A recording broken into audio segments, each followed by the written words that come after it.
നാരായണ.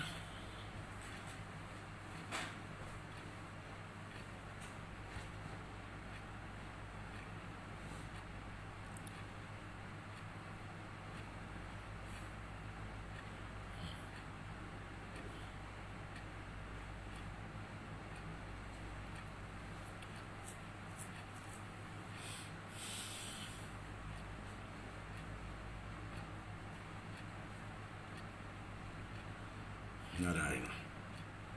ഹരി ഓം ഹരി ഓം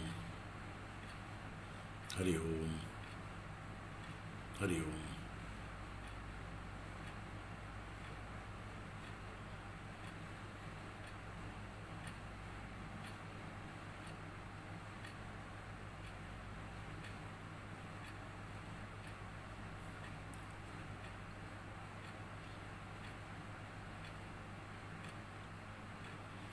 ഓം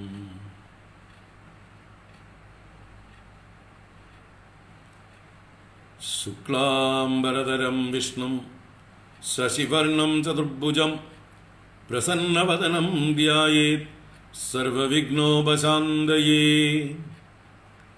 ഗുരവേ സർവലോകാനാം ഭിഷജേ ഭവരോഗിണാം നിധയേ സർവവിദ്യാനാം ദക്ഷിണാമൂർത്തയേ നമഃ. ജന്മാദ്യസ്യ യത്ര ത്രിസർഗോ അമൃഷാ ധാംനാ സ്വേന സദാ നിരസ്തകുഹകം സത്യം പരം ധീമഹി. ധർമ്മപ്രോജ്ജിതകൈതവോത്ര പരമോ നിർമ്മത്സരാണാം സദാം വേദ്യം വാസ്തവമത്ര വസ്തു ശിവദം താപത്രയോന്മൂലനം. ശ്രീമദ്ഭാഗവതേ മഹാമുനികൃതേ കിം വാ പരൈരീശ്വരഃ സദ്യോ ഹൃദ്യവരുദ്ധ്യതേത്ര കൃതിഭിഃ ശുശ്രൂഷുഭിസ്തൽക്ഷണാത്. നിഗമകൽപതരോർഗളിതം ബലം സുഖമുഖാദമൃതദ്രവസംയുതം പിബത ഭാഗവതം രസമാലയം മുഹുരഹോ രസികാ ഭുവി ഭാവുകാഃ. നാരായണം നമസ്കൃത്യ നരം ചൈവ നരോത്തമം ദേവീം സരസ്വതീം വ്യാസം തതോ ജയമുദീരയേത്. യം പ്രവ്രജന്തമനുപേതമപേതകൃത്യം ദ്വൈപായനോ വിരഹകാതര ആജുഹാവ. പുത്രേതി തന്മയതയാ തരവോഭിനേദുഃ തം സർവഭൂതഹൃദയം മുനിമാനതോസ്മി. യസ്വാനുഭാവമഖിലശ്രുതിസാരമേകം അധ്യാത്മദീപമദിതി തീർഷദാം തമോന്തം സംസാരിണാം കരുണയാഃ പുരാണഗുഹ്യം തം വ്യാസസൂനുമുപയാമി ഗുരും മുനീനാം. മൂകം കരോതി വാചാലം പങ്കും ലംഘയതേ ഗിരിം യത്കൃപാതമഹം വന്ദേ പരമാനന്ദമാധവം. യം ബ്രഹ്മാ വരുണേന്ദ്രരുദ്രമരുതഃ സ്തുന്വന്തി ദിവ്യൈസ്തവൈഃ വേദൈഃ സാംഗപദക്രമോപനിഷദൈഃ ഗായന്തി യം സാമഗാഃ. ധ്യാനാവസ്ഥിതതദ്ഗതേന മനസാ പശ്യന്തി യം യോഗിനോ യസ്യാന്തം ന വിദുഃ സുരാസുരഗണാഃ ദേവായ തസ്മൈ നമഃ. കോമളം കൂജയൻ വേണും ശ്യാമളോയം കുമാരകഃ വേദവേദ്യം പരം ബ്രഹ്മ ഭാസതാം പുരതോ മമ.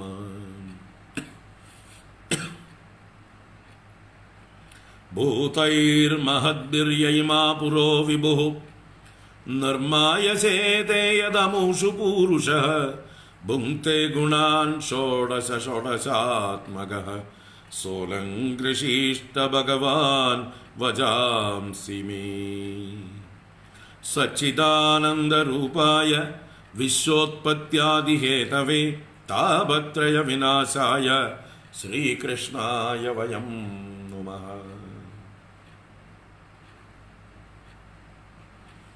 ഓം നമോ ഭഗവതേ വാസുദേവായ. ഓം നമോ നാരായണായ. ഓം നമഃ പരമഋഷിഭ്യോ നമഃ പരമഋഷിഭ്യഃ.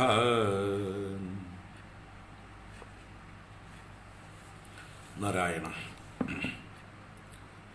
ഹരി ഓം. എല്ലാവർക്കും നമസ്കാരം. എല്ലാവർക്കും സുപ്രഭാതം, ശുഭദിനം, സുസ്വാഗതം.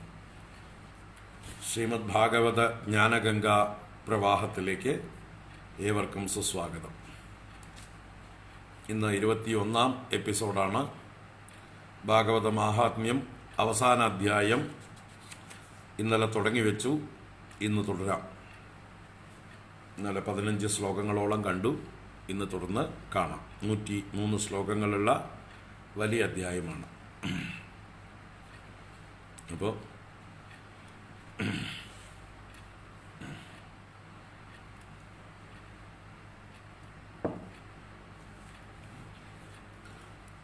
ആദ്യത്തെ 15 ശ്ലോകങ്ങളും പിന്നെ കുറച്ച് ശ്ലോകങ്ങളും കൂടി വായിക്കാം. ഇന്നലെ എടുത്തത് 15 ശ്ലോകങ്ങൾ. എങ്ങനെയാണ് ഒരു ഭാഗവത സപ്താഹം നല്ല രീതിയിൽ നടത്തേണ്ടത്, അതിനുള്ള കംപ്ലീറ്റ് വിവരണങ്ങളും എല്ലാ ഗൈഡ് ലൈൻസും സനകാദികൾ നാരദനെ മുൻനിർത്തി ലോകത്തിന് ഉപദേശിക്കുകയാണ്. അപ്പോൾ ഭാഗവത സപ്താഹം ഏതൊക്കെ ചിട്ടകളോടുകൂടെ സമ്പ്രദായമായിട്ട് നടത്തിയാൽ അതിന് പരിപൂർണമായിട്ടുള്ള ഫലം എന്ന് വർണ്ണിക്കുകയാണ്. നമ്മൾ 15 ശ്ലോകം കണ്ടു. തുടർന്ന് കാണാം. ഓം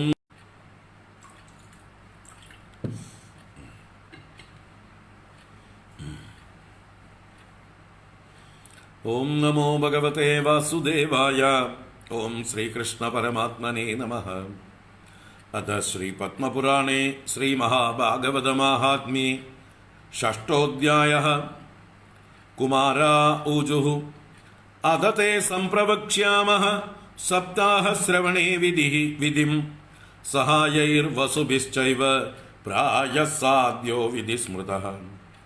ദൈവജ്ഞം തു സമാഹൂയ മുഹൂർത്തം പ്രത്യയത്നതഃ വിവാഹേ യാദൃശം വിത്തം താദൃശം പരികൽപ്പയേത്. നഭസ്യ ആശ്വിനോർജൗ ച മാർഗശീർഷശുചിർനഭാഃ ഏതേ മാസാ കഥാരംഭേ ശ്രോതॄണാം മോക്ഷസൂചകാഃ. മാസാനാം വിഗ്രഹേ യാനി താനി ത്യാജ്യാനി സർവദാ സഹായാശ്ചേതരേ ചാത്ര കർത്തവ്യഃ സോദ്യമാശ്ചയേ. ദേശേ ദേശേ യഥാ തഥാ സേയം വാർത്താ പ്രേഷ്യ പ്രയത്നതഃ ഭവിഷ്യതി കഥാചാത്ര ആഗന്തവ്യം കുടുംബിഭിഃ. ദൂരേ ഹ്യരികഥാ കേചിത് ദൂരേ ചാച്യുത കീർത്തനാഃ സ്ത്രിയഃ ശൂദ്രാദയോ യേ ച തേഷാം ബോധോ യതോ ഭവേത്. ദേശേ ദേശേ വിരക്തായേ വൈഷ്ണവാ കീർത്തനോത്സുകാഃ തേഷ്വേവ പത്രം പ്രേഷ്യം ച തല്ലേഖനമിതീരിതം. സദാം സമാജോപവിദാ സപ്തരാത്രം സുദുർലഭഃ അപൂർവരസരൂപൈവ കഥാചാത്ര ഭവിഷ്യതി. ശ്രീഭാഗവത പീയൂഷപാനായ രസലംബണാഃ ഭവന്തശ്ച തദാ ശീഘ്രമായാത പ്രേമതൽപരാഃ. നവകാശ കഥാചിച്ചേത് ദിനമാത്രം തദാപിതു സർവദാഗമനം കാര്യം ക്ഷണോത്രൈവ സുദുർലഭഃ. ഏവമാകാരണം തേഷാം കർത്തവ്യം വിനയേന ച ആഗന്തുകാനാം സർവേഷാം വാസസ്ഥാനാനി കൽപ്പയേത്. തീർത്ഥേ വാപി വനേ വാപി ഗൃഹേ വാ ശ്രവണം മതം വിശാലാ വസുധാ യത്ര കർത്തവ്യം സൽക്കഥാസ്ഥലം. ശോധനം മാർജനം ഭൂമേഃ ലേപനം ധാതുമണ്ഡനം ഗൃഹോപസ്കരമുദ്ധൃത്യ ഗൃഹകോണേ നിവേശയേത്. അർവാക് പഞ്ചാഹതോ യത്നാത് ആസ്തരാണി പ്രമേളയേത്. കർത്തവ്യോ മണ്ഡപഃ പ്രോച്ഛൈഃ കദളീഗണ്ഡമണ്ഡിതഃ ഫലപുഷ്പദളൈർവിശ്വഗ്വിതാനേന വിരാജിതഃ.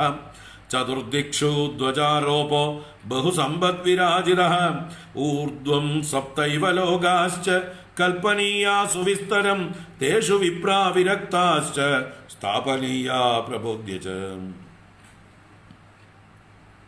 പൂർവം തേഷാം ആസനാനി കർത്തവ്യാനി യഥോത്തരം വക്തുശ്ചാപി തഥാ ദിവ്യം ആസനം പരികൽപ്പയേത്. ഉദന്മുഖോ ഭവേദ് വക്ത ശ്രോതാ വൈ പ്രാങ്മുഖസ്തദാ പ്രാങ്മുഖശ്ചേത് ഭവേദ് വക്ത ശ്രോതാ ച ഉദന്മുഖസ്തദാ.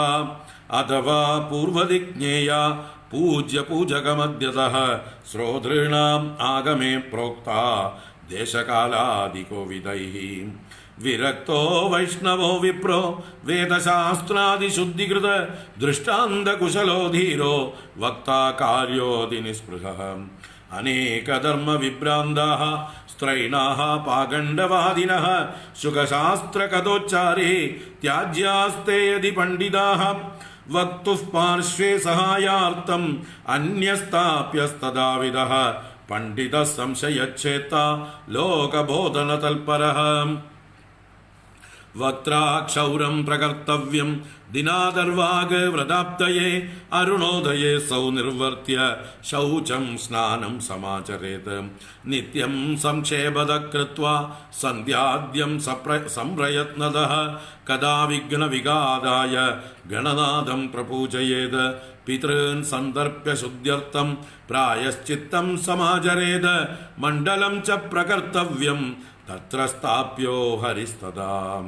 കൃഷ്ണമുദ്ദിശ്യ മന്ത്രേണ ചരേത് പൂജാവിധിം ക്രമാത്. പ്രദക്ഷിണ നമസ്കാരാൻ പൂജാന്തേ സ്തുതിമാചരേത്. സംസാരസാഗരേ മഗ്നം ദീനം മാം കരുണാനിധേ. കർമ്മഗ്രാഹഗൃഹീതാംഗം സമുദ്ദരഭവാർണവാത്. ശ്രീമദ്ഭാഗവതസ്യാപി തതഃ പൂജാ പ്രയത്നതഃ കർത്തവ്യാ വിധിനാ പ്രീത്യാ ധൂപദീപസമന്വിതാം. തതസ്തു ശ്രീഫലം ധൃത്വാ നമസ്കാരം സമാചരേത്. സ്തുതി പ്രസന്നചിത്തേന കർത്തവ്യാ കേവലം തദാ. ശ്രീമദ്ഭാഗവതാഖ്യോയം പ്രത്യക്ഷ കൃഷ്ണ ഏവ ഹി. സ്വീകൃതോऽസി മയാ നാഥ മുക്ത്യർത്ഥം ഭവസാഗരേ. മനോരഥോ മദീയോയം സബലഃ സർവദാ ത്വയാ. നിർവിഘ്നേനൈവ കർത്തവ്യോ ദാസോഹം തവ കേശവ. ഏവം ദീനവച പ്രോക്ത്വാ വക്താരം ച മദജ്ഞാനം വിനാശയ. തദഗ്രേ നിയമഃ പശ്ചാത് കർത്തവ്യശ്രേയസേ മുദാ.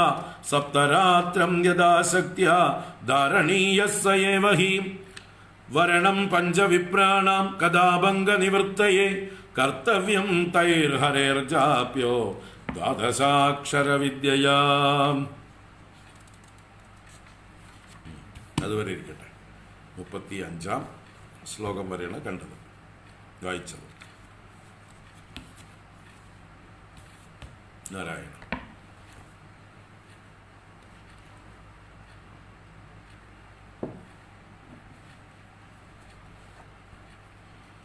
അപ്പോൾ ശ്രീമദ് ഭാഗവത സപ്താഹം എങ്ങനെയാണ് നടത്തേണ്ടത് എന്നാണ് വർണ്ണിക്കുന്നത്. ആദ്യം ധാരാളം ധനം അതിനുവേണ്ടി മാറ്റിവെക്കണം. എങ്ങനെയാണോ സ്വന്തം ഗൃഹത്തിൽ ഒരു കല്യാണത്തിന് അല്ലെങ്കിൽ ഒരു മകളുടെ കല്യാണത്തിന് ധനം ചെലവഴിക്കുക, ധനം സമ്പാദിക്കുക, ധനം കൂട്ടിവെക്കുക, അതുപോലെ ധനം സമ്പാദിച്ചതിന് ശേഷം ഒരു ദൈവജ്ഞനെ, ഒരു എന്താ പറയുക, ജ്യോതിഷ പണ്ഡിതനെ വിളിച്ച് നല്ല മുഹൂർത്തം നോക്കുക. നല്ല സമയത്ത് ആരംഭിച്ചാൽ മോക്ഷം ഉറപ്പാണ്, വിഘ്നങ്ങളൊന്നും ഉണ്ടാവില്ല. അപ്പോൾ ഉത്തരായണം, ദക്ഷിണായനം മുഴുവനായിട്ടും 6 മാസവും ഉത്തമമായിട്ടുള്ളതാണ്. അതുപോലെ കർക്കിടകവും ചിങ്ങവും ഉത്തമ മാസങ്ങളാണെന്ന് ഇന്നലെ സൂചിപ്പിച്ചു. ഇനി മാസങ്ങളിൽ ഏതൊക്കെ മാസങ്ങളിൽ ഗ്രഹങ്ങൾ തമ്മിലുള്ള യുദ്ധം ഉണ്ടോ, അങ്ങനെ ഗ്രഹയുദ്ധമുള്ള മാസങ്ങളെ ഒഴിവാക്കണം എന്നും പറഞ്ഞു. അത് കഴിഞ്ഞ് ദേശങ്ങൾ തോറും വിവരങ്ങൾ അറിയിക്കണം, പബ്ലിസിറ്റി കൊടുക്കണം എന്നർത്ഥം.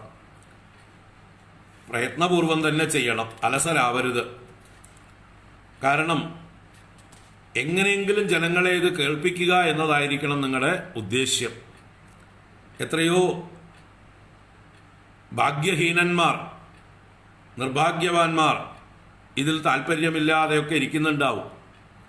ഹരികഥ ഒട്ടും താല്പര്യമില്ലാത്തവരും അച്യുത കീർത്തനങ്ങൾ താല്പര്യമില്ലാത്തവും ലോകവിഷയങ്ങളിൽ ഭ്രമിച്ചിരിക്കുന്നതായിട്ടുള്ള സ്ത്രീകളും ശൂദ്രാദികളും അവർക്കൊക്കെ ബോധമുണ്ടാവുന്ന രീതിയിൽ എന്ന് വെച്ചാൽ ഏത് പ്രാകൃതനെ പോലും താല്പര്യം ജനിപ്പിക്കുന്ന പോലെ നമ്മൾ അവരെ ക്ഷണിക്കണം, പരസ്യങ്ങൾ കൊടുത്ത് അവരെ ആകർഷിക്കണം എന്നർത്ഥം. എങ്ങനെയെങ്കിലും അവർ വരണം എന്നൊരു തോന്നലുണ്ടാവണം. എത്ര പ്രാകൃതരാണെങ്കിലും അവരുടെ ഉള്ളിൽ ഒരു ജിജ്ഞാസ ജനിപ്പിക്കാൻ നമ്മൾ പ്രയത്നം ചെയ്യണം. അത് വേണമെങ്കിൽ വന്നോട്ടെ എന്ന ആറ്റിറ്റ്യൂഡ് പാടില്ല. അതുപോലെ വിരക്തരും വൈഷ്ണവരും കീർത്തനോത്സുകരുമായിട്ടുള്ള ആളുകളാണെങ്കിൽ ദൂരെയാണെങ്കിലും അവരെ പ്രത്യേകമായിട്ട് അറിയിക്കണം. കാരണം അവരെവിടെയാണ് സത്സംഗം എന്ന് കാത്തിരിക്കുക. അങ്ങനെയുള്ളവരെ പ്രത്യേകമായിട്ട് അറിയിക്കണം. അവർക്ക് അറിയിക്കുമ്പോൾ അറിയിപ്പിൽ എന്തൊക്കെയാണ് എഴുതേണ്ടത്? അതേ, ഇവിടെ ഒരു സജ്ജനങ്ങളുടെ സമാജം 7 രാത്രി 7 പകൽ നീണ്ടു നിൽക്കുന്നതായിട്ടുള്ള സുദുർലഭമായിട്ടുള്ള ഒരു സപ്താഹം നടക്കാൻ പോകുന്നു. അപൂർവ രസരൂപമായിരിക്കുന്ന കഥ അവിടെ ഭവിക്കും. അതുകൊണ്ട് ഭാഗവത അമൃതം കുടിക്കുവാനായിക്കൊണ്ട് രസലമ്പടന്മാരായ ആളുകളെ നിങ്ങൾ വേഗം വന്നു ചേരിൻ. ഇനി നിങ്ങൾക്ക് മുഴുവൻ സമയവും പങ്കെടുക്കാൻ പറ്റില്ലെങ്കിൽ ഒരു ദിവസമെങ്കിലും നിങ്ങൾ വരണം. എങ്ങനെയായാലും നിങ്ങളൊന്ന് പങ്കെടുക്കുക എന്നുള്ളതാണ്. അല്പനേരമാണെങ്കിലും ഞങ്ങൾക്ക് അതിന് അനുഗ്രഹമായിരിക്കും. ഇങ്ങനെയൊക്കെ വിനയത്തോടുകൂടി സജ്ജനങ്ങളെ നമ്മൾ ക്ഷണിക്കണം. അങ്ങനെ ആരൊക്കെ വരും എന്നുള്ളതായിട്ടുള്ള കാര്യങ്ങളെ സങ്കല്പിച്ചുകൊണ്ട് അവർക്കൊക്കെ വാസസ്ഥാനങ്ങൾ ഒരുക്കണം. നല്ല തീർത്ഥ ദേശങ്ങളിലോ അല്ലെങ്കിൽ ഒരു വനത്തിലോ അല്ലെങ്കിൽ സ്വന്തം ഗൃഹത്തിലോ സപ്താഹം നടത്താവുന്നതാണ്. നല്ല വിശാലമായിട്ടുള്ള സൗകര്യങ്ങൾ ഉണ്ടായിരിക്കണം. അത് മാത്രമേ ഉള്ളൂ. ആ ഭൂമിയെ എവിടെയാണോ സപ്താഹ യജ്ഞവേദി ഒരുക്കുന്നത്, ഭൂമിയെ പുല്ലൊക്കെ ചെത്തി കല്ലും മണ്ണും ഒക്കെ വൃത്തിയാക്കി അഴുക്കുകളെല്ലാം കളഞ്ഞ് ചാണകം മെഴുകിയൊക്കെ വൃത്തിയാക്കി കോലമെല്ലാം ഇട്ട് അവിടെ വല്ല ഗൃഹോപകരണങ്ങളൊക്കെ ഉണ്ടെങ്കിൽ അതിനെയൊക്കെ ദൂരേക്ക് മാറ്റിയിട്ട് അത് കഴിഞ്ഞ് 5 ദിവസം മുമ്പേ തന്നെ വരുന്നവർക്ക് വേണ്ട ഇരിപ്പിടങ്ങളും പായകളും അതുപോലെയുള്ള സാമഗ്രികളും ഒക്കെ തയ്യാറാക്കി വെക്കണം. അതുപോലെ സപ്താഹവേദി മണ്ഡപം നന്നായിട്ടൊന്ന് പണിയണം. അത് അലങ്കാരങ്ങളൊക്കെ കൊണ്ട് കദളി മറ്റേ വാഴക്കൊലകളും മറ്റുമൊക്കെ കൊണ്ട് അലങ്കരിക്കണം. ഫലങ്ങള്, പുഷ്പങ്ങള്, ഇലകള് അതൊക്കെ കൊണ്ട് വിധാനം ചെയ്ത് അതിനെ ശോഭിപ്പിക്കണം. 4 ദിക്കുകളിലും കൊടിക്കൂറകളൊക്കെ കെട്ടിത്തൂക്കി ഭംഗിയാക്കണം. ഇതൊക്കെയാണ് ഇന്നലെ കണ്ടതായിട്ടുള്ള ഭാഗം 15 ശ്ലോകം വരെ ഒരുക്കങ്ങൾ പറഞ്ഞുകൊണ്ടിരിക്കുകയായിരുന്നു. അതെ, മാവില തോരണം, കുരുത്തോല തോരണം, ആലിൻ്റെ തോരണം ഒക്കെ ആവാം. അപ്പോൾ അതൊക്കെ ഉണ്ടാക്കാനായിട്ട് കുറേ ആൾക്കാർക്ക്, കുട്ടികൾക്കൊക്കെ പണി കൊടുത്താൽ അവർക്കും അതിൽ സന്തോഷവും സപ്താഹത്തിൽ പങ്കെടുത്തു എന്നുള്ളതായിട്ടുള്ള ഒരു പ്രതീതി അവർക്കും ഉണ്ടാവും. അപ്പോൾ സപ്താഹവുമായിട്ടൊരു ആത്മബന്ധം ഉണ്ടാവും. ഇപ്രാവശ്യം കേട്ടില്ലെങ്കിലും അടുത്തൊരു സപ്താഹം ഉണ്ടാവുമ്പോൾ കേൾക്കാനെങ്കിലും തോന്നും, അല്ലെങ്കിൽ അവർ വളർന്നു വരുമ്പോഴെങ്കിലും കേൾക്കാൻ തോന്നും. അപ്പോൾ ഇങ്ങനെയുള്ള കാര്യങ്ങളിലൊക്കെ കുട്ടികളെയൊക്കെ പങ്കെടുപ്പിക്കുന്നത് ഉത്തമമാണ്. എന്തിനാ, ഈ ഒരുക്കങ്ങൾക്കൊക്കെ ആയിട്ട് അവർക്ക് അതിൻ്റെ ഒരു സംസ്കാരം കിട്ടും.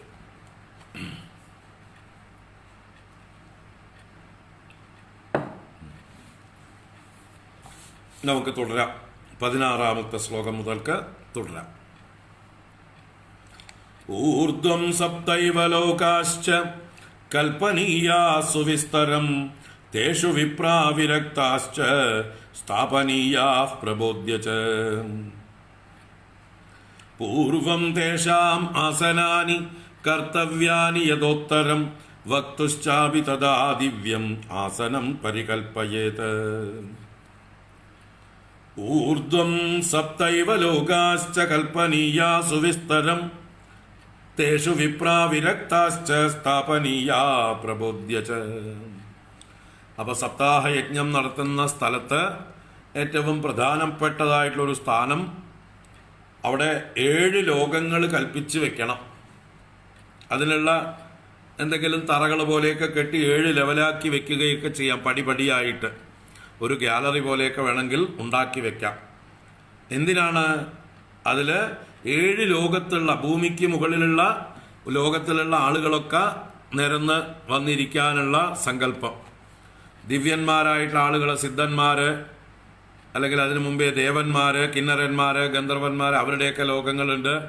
അതിൻ്റെയൊക്കെ മുകളിൽ സിദ്ധന്മാരുടെ ലോകം, യോഗികളുടെ ലോകം, അതിൻ്റെയൊക്കെ മുകളിൽ അല്ലേ, ഇതൊക്കെ ഭൂർ കഴിഞ്ഞാൽ ഭുവഹ, സുവഹ, ജനഹ, തപഹ, മഹഹ, സത്യം, ഇങ്ങനെയുള്ള സത്യലോക പര്യന്തമുള്ള ആളുകൾക്കുള്ള ഇരിപ്പിടങ്ങളാണിത്. സങ്കല്പിച്ച് വെക്കുകയാണ് നമ്മൾ. അവർ നേരിൽ നമുക്ക് അവരെ കാണില്ലെങ്കിലും അവരൊക്കെ വന്ന് ഇരിപ്പുണ്ട് എന്നുള്ള സങ്കല്പത്തോടു കൂടി 7 ലോകങ്ങളുടെ സങ്കല്പം ചെയ്ത് 7 പടികളായിട്ട് വേണമെങ്കിൽ ഇരിപ്പിടങ്ങൾ ഒരുക്കി വെക്കാം.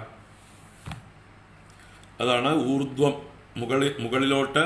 സപ്തൈവ ലോകാഹ, ഊർധ്വങ്ങളായ സപ്തലോകങ്ങളെ സുവിസ്തരം കൽപ്പനീയ, വിസ്തരിച്ച് കൽപ്പിക്കണം.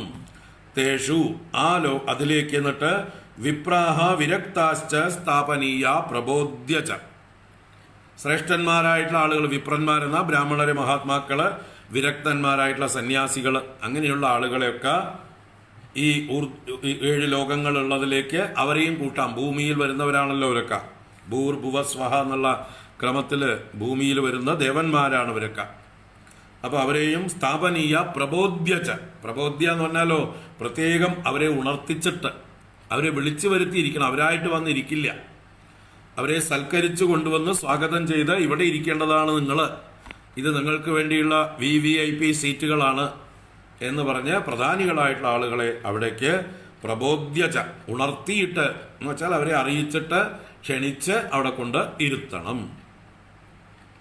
അതുപോലെ ഊർധ്വലോകവാസികളായ ദേവന്മാരെയും അതുപോലെയുള്ള സിദ്ധന്മാരെയും ഒക്കെ നമുക്ക് മനസ്സുകൊണ്ട് പ്രബോധനം ചെയ്യാം, ആവഹിക്കാം. അല്ലയോ ദേവന്മാരെ, അല്ലയോ പൂർവീകരായ ദേവർഷികളെ, അല്ലയോ സിദ്ധന്മാരെ, ബ്രഹ്മലോകത്തുള്ളതായിട്ടുള്ള മഹാത്മാക്കളെ, നിങ്ങളെല്ലാവരും വരണം. വന്ന് ഈ സപ്താഹയജ്ഞത്തിൽ നിങ്ങളുടെ സാന്നിധ്യം കൊണ്ട് ഞങ്ങളെയൊക്കെ അനുഗ്രഹിക്കണം. നിങ്ങൾക്ക് വേണ്ടി ഇതാ പ്രത്യേകമായിട്ടുള്ള സ്ഥാനങ്ങൾ ഒരുക്കിയിട്ടുണ്ട്. ഇവിടെ വന്ന് നിങ്ങൾ ആസനസ്ഥരാവണം, ഞങ്ങളെ അനുഗ്രഹിക്കണം എന്ന് പറഞ്ഞ് നമ്മളെ സങ്കല്പ കൊണ്ട് അവരെ സംബോധന ചെയ്ത് അവരെ ക്ഷണിച്ച് അവിടെ വിളിച്ചിരുത്തുന്നത് പോലെയുള്ള ഭാവന ചെയ്യാവുന്നതാണ്. ആവാഹനം ചെയ്ത് ഇരുത്താം. അപ്പൊ അങ്ങനെയൊക്കെ ചെയ്യാമെന്ന് പറയണം. എന്നിട്ടോ പൂർവം തേഷാം ആസനാനി കർത്തവ്യാനി യഥോത്തരം. അപ്പോൾ ഓരോരുത്തരുടെയും ഗ്രേഡിനനുസരിച്ച്, അവരുടെ മഹത്വത്തിനനുസരിച്ച് ഉത്തരോത്തരമായിട്ട് അവർക്ക് തേഷാം ആസനാനി കർത്തവ്യാനി, ഓരോരുത്തരെയും ക്രമത്തിൽ ഇരുത്തേണ്ടതാണ് എന്നർത്ഥം. ആരെ അധികം പൂജിക്കണം, അതിന് താഴെ ആരാണ് എന്നുള്ള പൂജക ഭേദഭാവമൊക്കെ വേണം. അങ്ങനെയുള്ള കാര്യത്തിലൊക്കെ മഹാത്മാക്കളെ പൂജിക്കുമ്പോൾ നമുക്ക് അവരുടെ അർഹതയനുസരിച്ച് ഓരോരുത്തരെയും കൂടുതൽ ബഹുമാനിക്കേണ്ടവരെ കൂടുതൽ ബഹുമാനിക്കണം, അതിൽ താഴെയുള്ളവരെ താഴെ. അല്ലാതെ ഏറ്റവും താഴെയുള്ള ഒരാളെ വലുതായിട്ട് ബഹുമാനിക്കുകയും ഏറ്റവും മുതിർന്ന ആളെ ഒട്ടും മൈൻഡ് ചെയ്യാതിരിക്കുകയും ചെയ്യുന്ന വിവരക്കേട് കാണിക്കരുത് എന്നർത്ഥം. അപ്പൊ ആരെയാണ് കൂടുതൽ പൂജിക്കേണ്ടത്, ബഹുമാനിക്കേണ്ടതെന്നുള്ള വകതിരിവൊക്കെ വേണം. അങ്ങനെ ക്രമത്തിലിരുത്തണം. വക്തുശ്ചാപി തഥാ ദിവ്യമാസനം പരികൽപ്പയേത്. അതുപോലെ വക്താവിനും, ആരാണോ ഭാഗവത ആചാര്യനായി ശ്രീമദ് ഭാഗവത സപ്താഹം നടത്തുന്ന ആചാര്യൻ, ആ വക്താവിനും അതുപോലെയുള്ള ആസനം, ദിവ്യമായ ആസനം പരികൽപ്പയേത്, സങ്കല്പിച്ച് അദ്ദേഹത്തെ സങ്കല്പിച്ചാൽ പോരാ, പരികൽപ്പനം ചെയ്യണം. ശരിക്ക് വക്താവിനിരിക്കാനുള്ള സീറ്റ്, വ്യാസപീഠം ഒരുക്കി നല്ല സജ്ജമാക്കി കൊടുക്കണം, അദ്ദേഹത്തിന് കംഫർട്ടബിളായിട്ട് ഇരിക്കാൻ. ഇന്നത്തെ കാലത്താണെങ്കിൽ 7 ദിവസം രാവിലെ തൊട്ട് വൈകുന്നേരം വരെ ഇരിക്കേണ്ടതാണ്. അതിനുള്ള സൗകര്യങ്ങൾ, കാറ്റോട്ടം അല്ലെങ്കിൽ ഫാന്, നല്ല ചൂടുകാലമാണെങ്കിൽ കൂളറോ അതുപോലെയുള്ളതൊക്കെ വെച്ചാലേ ശരിയാവുള്ളൂ. കാരണം വിളക്കിൻ്റെ ചൂടുകളും ഇതൊക്കെ ഉണ്ടാവും വേദിയിൽ. കർപ്പൂരത്തിൻ്റെയും വിളക്കിൻ്റെയും ധൂപത്തിൻ്റെ പുകയും ഒക്കെ അങ്ങനെ മൂക്കിലേക്കും വായിലേക്കും വന്നുകൊണ്ടിരിക്കും ആചാര്യന്മാർക്ക്. ഒരു സപ്താഹം കഴിയുമ്പോഴേക്കും അവർ വയ്യാതെ ആവരുത്, 7 ദിവസം നീണ്ടു നിൽക്കേണ്ടതാണ്. അപ്പോൾ അവർക്കായിരിക്കണം ഏറ്റവും പരിഗണന കൊടുക്കേണ്ടത്. നമ്മൾ സാധാരണ പലയിടത്തും പോയാൽ ആചാര്യന്മാരുടെ വേദിയിൽ ഒരു ഫാനോ ഒരു സൗകര്യമോ ഒന്നും ഉണ്ടാവില്ല. ശ്രോതാക്കൾക്ക് നല്ല കംഫർട്ടബിൾ ചെയറും ഉണ്ട്, നല്ല ഫാനും സൗകര്യങ്ങളും കാറ്റോട്ടവും ഒക്കെ അവർക്ക്. അവരാണെങ്കിൽ ഇരുന്ന് ഉറങ്ങുകയായിരിക്കും. ഇവിടെ ചൂടിലിരിക്കുന്നത്, വിളക്കുകളുടെ നടുവിലാണ് ഇരിക്കുന്നത് വേദിയിൽ. അതിൻ്റെ പുറമെ സംസാരിക്കുന്നത് ചൂടാണ്, വാക്കഗ്നിയാണ്. എത്ര സംസാരിക്കുന്നു അത്രത്തോളം ശരീരം ചൂടായി വേർക്കാൻ തുടങ്ങും. അപ്പോൾ ആചാര്യന്മാർ വേർത്ത് കുളിക്കാൻ പാടില്ല, അവർക്ക് സൗകര്യം ഉണ്ടാവണം. അത് നിങ്ങളൊക്കെ നോക്കണം. എവിടെ പോയാലും ഏത് ആചാര്യനാണെങ്കിലും പരിഗണിക്കണം, പാവങ്ങളെ കഷ്ടപ്പെടുത്തരുത്. അതിനൊക്കെ ശ്രദ്ധ ഉണ്ടാവണം എന്നർത്ഥം. ഇത് പല സംഘാടകരും ഇതിനെക്കുറിച്ചൊന്നും ഒരു അറിവുമില്ലാത്തവരാണ്. എന്താണ് എങ്ങനെയാണ് ചെയ്യേണ്ടത് എന്നൊന്നും അറിവില്ലാത്ത ആൾക്കാരാണ്. അവരൊന്നും തിരിഞ്ഞു നോക്കുകയും ഇല്ല, എന്തെങ്കിലും ചോദിച്ചാൽ പോലും തരില്ല. അപ്പോൾ എന്തായി, ഇപ്പം ഞങ്ങളെ പോലെയുള്ള ആചാര്യന്മാരൊക്കെ സപ്താഹങ്ങൾ തോറും പോകുമ്പോൾ ഇതൊക്കെ കാറുകളിൽ കൊണ്ടു നടക്കുകയായി. ആവശ്യത്തിനുള്ള സാമഗ്രികളൊക്കെ നമ്മുടെ കയ്യിൽ തന്നെ ഉണ്ടാവും. അവിടെ പോയാൽ വ്യാസപീഠം ഉണ്ടാവില്ല, വെച്ച് വായിക്കാനുള്ള ഡെസ്ക് അതൊന്നും ഉണ്ടാവില്ല, നല്ലതൊന്നും ഉണ്ടാവില്ല. ചിലപ്പോൾ ചിലർക്കൊക്കെ പോയി കഴിഞ്ഞാൽ ഉണ്ടാവും ബ്രിക്സ് അടുക്കി വെച്ചിട്ടുണ്ടാവും, ചെങ്കല്ല് അടുക്കി വെച്ചിട്ട് അതിൻ്റെ മുകളിൽ ഒരു തുണിയിട്ടുണ്ടാവും. ഇത് ഇളകിക്കൊണ്ടിരിക്കും, ചെങ്കല്ലല്ലേ, നമ്മൾ തൊടുമ്പോൾ ഇളകിക്കൊണ്ടിരിക്കും. നമുക്കതിൻ്റെ അടിയിലേക്കൊന്ന് കാല് നീട്ടാനൊന്നും പറ്റില്ല, ഇത് തടഞ്ഞിട്ട്. അപ്പോൾ ഈ 12 മണിക്കൂർ ഒരേപോലെ ക്രോസ് ലെഗ്ഡ് ആയിട്ട് ഇരിക്കാൻ പറ്റുമോ? കാലൊക്കെ ഒന്ന് അങ്ങോട്ടും ഇങ്ങോട്ടും ഒക്കെ അനക്കണ്ടേ? അതിന് അടിയിൽ സ്പേസ് വേണം, നല്ല ഉയരമുള്ളതായിരിക്കണം ഈ വ്യാസപീഠം. അതുപോലെ താഴെ നമ്മൾ ഇരിക്കുന്ന ബേസ് പീഠവും കുറച്ച് ഹൈറ്റ് ഉണ്ടെങ്കിൽ നല്ലതാണ്, കാല് താഴേക്ക് ഒന്ന് ഞാത്തിയിടാം. മറ്റത് വെറും പരന്ന പലകയാണെങ്കിൽ അതിനകത്ത് ക്രോസ് ലെഗ്ഡായിട്ട് ഒരേ ഇരിപ്പിരുന്നാൽ രക്തോട്ടം ഉണ്ടാവില്ല കാലിൽ. അങ്ങനെയാണ് ഞങ്ങളുടെയൊക്കെ കാലുകൾ കേടുവരുന്നത്. വയസ്സാകുമ്പോഴേക്കും കാലൊന്നിനും കൊള്ളാതെയാവും. രക്തോട്ടം നിലച്ചിട്ട് ഇങ്ങനെ ക്രോസ് ലെഗ്ഡായിട്ട് ഇരുന്നിട്ട് മണിക്കൂർ കണക്കിന് ഇങ്ങനെ ഇരുന്ന് കഴിഞ്ഞാൽ രക്ത ഓട്ടം നിലച്ചു പോകും. അപ്പം അതൊക്കെ നോക്കേണ്ടതാണ് നമ്മൾ, എങ്ങനെയൊക്കെ ആയാൽ ആചാര്യന് കംഫർട്ടബിൾ ആവും എന്ന്. ഇനി വയസ്സായവരൊക്കെ ആണെങ്കിൽ കസേരയിലും ഇരിക്കുക. അന്നത്തെ കാലത്ത് ആചാര്യന്മാരാണെങ്കിലും അവർക്ക് കാലൊന്നും മടക്കിയിരിക്കാൻ പറ്റാത്ത ആചാര്യന്മാരാണെങ്കിൽ ഇത്തിരി ഉയർന്ന പീഠം അല്ലെങ്കിൽ കസേര, നല്ല ബലമുള്ളതായിട്ടുള്ള കസേര ഒക്കെ ഒരുക്കി കൊടുക്കാവുന്നതാണ്. ഇന്നത്തെ വയസ്സായ ആചാര്യന്മാരൊക്കെ അങ്ങനെ ചെയ്യുന്നുണ്ട്, നല്ലതാണ്. കംഫർട്ടബിളായി ഇരിക്കുക, അതാണ് മുഖ്യം. അല്ലാതെ വേദനിച്ച് അങ്ങോട്ടും ഇങ്ങോട്ടും കയ്യും കാലും മാറ്റിക്കൊണ്ടും കഷ്ടപ്പെട്ടുകൊണ്ടും മനസ്സ് മുഴുവൻ പിന്നെ അവിടേക്ക് പോവും, വേദനയിലായിരിക്കും. അതിനിടവരുത്താതെ നോക്കുക. അപ്പോൾ വക്താവിന് നല്ല ആസനം ഒരുക്കി കൊടുക്കണം. വക്തുശ്ചാപി തഥാ ദിവ്യം ആസനം പരികൽപ്പയേത്. ഏറ്റവും പ്രാധാന്യം കൊടുക്കേണ്ടത് ആ വക്താവായിട്ടുള്ള ആചാര്യൻ്റെ സൗകര്യങ്ങൾക്കാണ്. കാരണം അദ്ദേഹമാണ് ഇത് നയിക്കേണ്ട ആള്. അദ്ദേഹത്തിന് ക്ഷീണം ബാധിച്ചാൽ ബാക്കി എല്ലാവരും അത് ബാധിക്കും.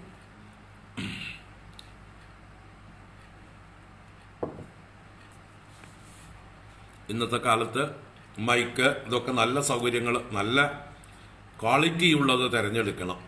എന്തെങ്കിലും വെച്ച് കൊടുക്കാൻ പാടില്ല. അപ്പോൾ അതിൻ്റെ ട്രബിൾ മുഴുവൻ അങ്ങേർക്ക് വഹിക്കേണ്ടി വരും.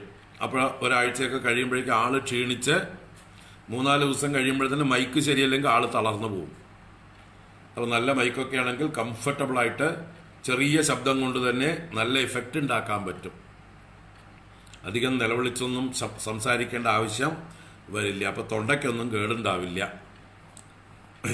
അതുപോലെ വക്താവിന് കുടിക്കാനുള്ള ചുടുവെള്ളമോ ചുക്കുവെള്ളമോ അങ്ങനെയുള്ളതൊക്കെ തയ്യാറാക്കി കൊടുക്കണം ഇടയ്ക്കിടയ്ക്ക്. രാവിലെ കൊടുത്തത് വൈകുന്നേരം വരെ ഇരിക്കുക പറഞ്ഞാൽ ആറി തണുത്ത് ഇതാവും. അപ്പോൾ ഇടയ്ക്കൊക്കെ അന്വേഷിക്കണം അതിൻ്റെ ഓർഗനൈസർമാർ എന്താണ് വേണ്ടത്, എപ്പോഴൊക്കെയാണ് വേണ്ടത്. പിന്നെ എന്തെങ്കിലും വിശ്രമ സമയത്ത് പ്രത്യേകമായിട്ട് ആരോഗ്യത്തിനായിട്ട് പോഷകമായിട്ടുള്ള കുടിക്കാൻ എന്തെങ്കിലും വേണോ, ഹോർലിക്സ് വേണോ, ബൂസ്റ്റ് വേണോ എന്നൊക്കെ ചോദിക്കാവുന്നതാണ്. അല്ലാതെ എല്ലാവർക്കും കൊടുക്കുന്ന ചായ മാത്രം കൊടുത്താൽ അദ്ദേഹത്തിന് ആരോഗ്യം ഉണ്ടാവില്ല ചിലപ്പോൾ. അപ്പോൾ അവരെ പ്രത്യേകമായിട്ട് ശ്രദ്ധിക്കേണ്ടതാണ് എന്നർത്ഥം. ആചാര്യന്മാരെ പ്രത്യേകം ശ്രദ്ധിച്ച് ശീലിക്കുക. നമ്മൾ അതൊരു സംസ്കാരമായി മാറ്റുക. തുടർന്ന് ഉദന്മുഖോ ഭവേദ്വക്ത ശ്രോതാ വൈ പ്രാങ്മുഖസ്തദാ പ്രാങ്മുഖശ്ചേത് ഭവേദ്വക്ത ശ്രോതാ ച ഉദന്മുഖസ്തദാ അഥവാ പൂർവദിജ്ഞേയ പൂജ്യപൂജകമദ്യതഃ ശ്രോതॄണാം ആഗമേ പ്രോക്ത ദേശകാലാദികോവിദൈഃ. ഉദന്മുഖോ ഭവേദ് വക്ത. വക്ത പറയുന്ന ആള് ഉദന്മുഖ. ഉദന്മുഖ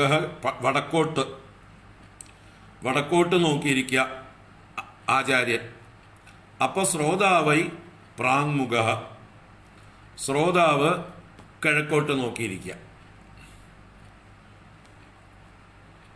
എന്ന് പറഞ്ഞാൽ, ഉദന്മുഖം എന്ന് പറഞ്ഞാൽ ഇങ്ങോട്ടേക്ക് ഫേസ് ചെയ്തിരിക്കണു ആചാര്യൻ എന്ന് വിചാരിച്ചാൽ ശ്രോതാക്കള് അവിടെ നിന്ന് ഇങ്ങോട്ട് തിരിച്ചിട്ട് ഇദ്ദേഹത്തെ സൈഡിൽ നിന്ന് കാണുന്ന മാതിരി കിഴക്കോട്ട് നോക്കി ഇരിക്കാവുന്നതാണ്. നേരെ ഇരുന്നതുകൊണ്ടും ദോഷമൊന്നും. കാരണം പാരായണം ചെയ്യുമ്പോൾ ഭഗവാനെയും കൂടി സങ്കല്പിച്ചിട്ട് ആയിരിക്കും. ഭഗവാനെ നോക്കിയിരുന്നുകൊണ്ട് പാരായണം ചെയ്യുന്നു ആര്? വക്താവ്.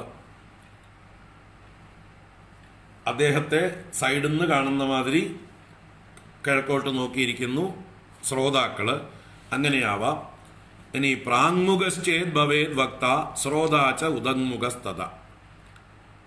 വക്ത പ്രാങ്മുഖ ചേത്, വക്താവ് കിഴക്കോട്ട് നോക്കിയിരിക്കുകയാണെങ്കിൽ ശ്രോതാക്കൾ ഉദന്മുഖരായിട്ട് ഇരിക്കണം. അദ്ദേഹത്തെ വടക്ക് ഭാഗത്താക്കിക്കൊണ്ട് അദ്ദേഹത്തെ വടക്കോട്ട് നോക്കിയിട്ട് ഇരിക്കണം. അദ്ദേഹം കിഴക്കോട്ട് നോക്കിയിരിക്കുന്നുണ്ടാവും. ഇനി അഥവാ അതിന് സൗകര്യമില്ലെങ്കിൽ, അങ്ങനെയുള്ള ഓരോ സ്ഥല സൗകര്യത്തിനനുസരിച്ചാണല്ലോ. പൂർവദിജ്ഞേയ പൂജ്യപൂജക മധ്യത. ഇവിടെ പൂജ്യപൂജക മധ്യത പൂർവദിജ്ഞേയ എന്ന് പറഞ്ഞിരിക്കണം. അതൊരു വിധിയാണ്. വിധി എന്ന് പറഞ്ഞാൽ ഒരു കോംപ്രമൈസാണ്. പൂജ്യൻ എന്ന് പറഞ്ഞാൽ ആചാര്യൻ, പൂജകൻ എന്ന് പറഞ്ഞാൽ ശ്രോതാവ്. പൂജിക്കേണ്ടത്, ബഹുമാനിക്കേണ്ടത് ശ്രോതാവും ബഹുമാനിക്കപ്പെടേണ്ടവൻ ആചാര്യനായിട്ടുള്ള വക്താവുമാണ്. അപ്പൊ അവരുടെ മദ്യം, അവരെങ്ങോട്ട് തിരിഞ്ഞിരുന്നാലും പരസ്പരം അഭിമുഖമായിട്ടിരുന്നാൽ അവരുടെ മദ്യത്തെ പൂർവ്വദിക്കായിട്ട് കണക്കാക്കാവുന്നതാണ്, കിഴക്ക് ദിക്കായിട്ട് കണക്കാക്കാവുന്നതാണ്. ശ്രോതാവ് വക്താവ് പടിഞ്ഞാറോട്ട് തിരിഞ്ഞിരിക്കണു, ശ്രോതാവ് കിഴക്കോട്ട് തിരിഞ്ഞിരിക്കണു, കുഴപ്പമില്ല. അവരുടെ മദ്യം പൂർവമായിട്ട് ഇദ്ദേഹത്തിനും എടുക്കുക, അവർക്ക് പിന്നെ പൂർവം തന്നെ. ഇനി തിരിച്ചാണെങ്കിലും വക്താവ് കിഴക്കോട്ട് നോക്കിയിരിക്കണു, ശ്രോതാക്കൾ പടിഞ്ഞാറോട്ട് നോക്കിയിരിക്കണു, നടുവ് പൂർവദിക്ക്. ഇനി വക്താവ് വടക്കുന്ന് തെക്കോട്ട് നോക്കിയിരിക്കണു, ശ്രോതാക്കൾ തെക്കോട്ടുനിന്ന് വടക്കോട്ട് നോക്കിയിരിക്കണു, അഭിമുഖമായിരിക്കുന്നു. മദ്യത്തെ പൂർവദിക്ക്, കിഴക്ക് ദിക്ക് എന്ന് കരുതാവുന്നതാണ്. ദിക്കൊക്കെ നമ്മുടെ സങ്കല്പത്തിലും കൂടിയാണ്, നമ്മൾ സങ്കല്പിക്കുന്നതാണ് ദിക്ക്. ഒരു ഭ്രമമാണ് വാസ്തവത്തിൽ ദിക്ക്. അപ്പൊ അതുകൊണ്ടാണ് ഇവിടെ സമ്മതം തന്നിരിക്കുന്നത്. അഭിമുഖമായി ഇരുന്ന് കഴിയുമ്പോൾ നടുവിൽ വരുന്ന ഭാഗത്തെ പൂർവദിക്കായിട്ട് കരുതിക്കോളൂ എന്ന്. അത് അനുവാദം കിട്ടിയിരിക്കുകയാണ്. അഥവാ പൂർവദിജ്ഞേയ പൂജ്യപൂജക മധ്യത. എന്നാലും കഴിയുന്നതും ശ്രോതാക്കളെ തെക്ക് നോക്കി ഇരുത്താതെ നോക്കുക, അത്രയേ ഉള്ളൂ. ശ്രോതാക്കൾക്ക് വടക്കോട്ടോ കിഴക്കോട്ടോ പടിഞ്ഞാറോട്ടോ നോക്കിയിരിക്കാം, തെക്ക് പരമാവധി ഒഴിവാക്കുക. ഇതാണ് ആചാര്യന്മാരുടെ അഭിപ്രായം. വക്താവിന് വേണമെങ്കിൽ തെക്ക് നോക്കിയിരിക്കാം, പറയുന്ന ആചാര്യൻ തെക്ക് നോക്കിയിരിക്കാം. എന്താ കാരണം? ദക്ഷിണാമൂർത്തി തെക്ക് നോക്കിയിരിക്കുന്ന ആളാണ്. ദക്ഷിണാഭിമുഖമായ മൂർത്തിയാണ് ദക്ഷിണാമൂർത്തി, ഗുരുക്കന്മാരുടെ ഗുരുവാണ്.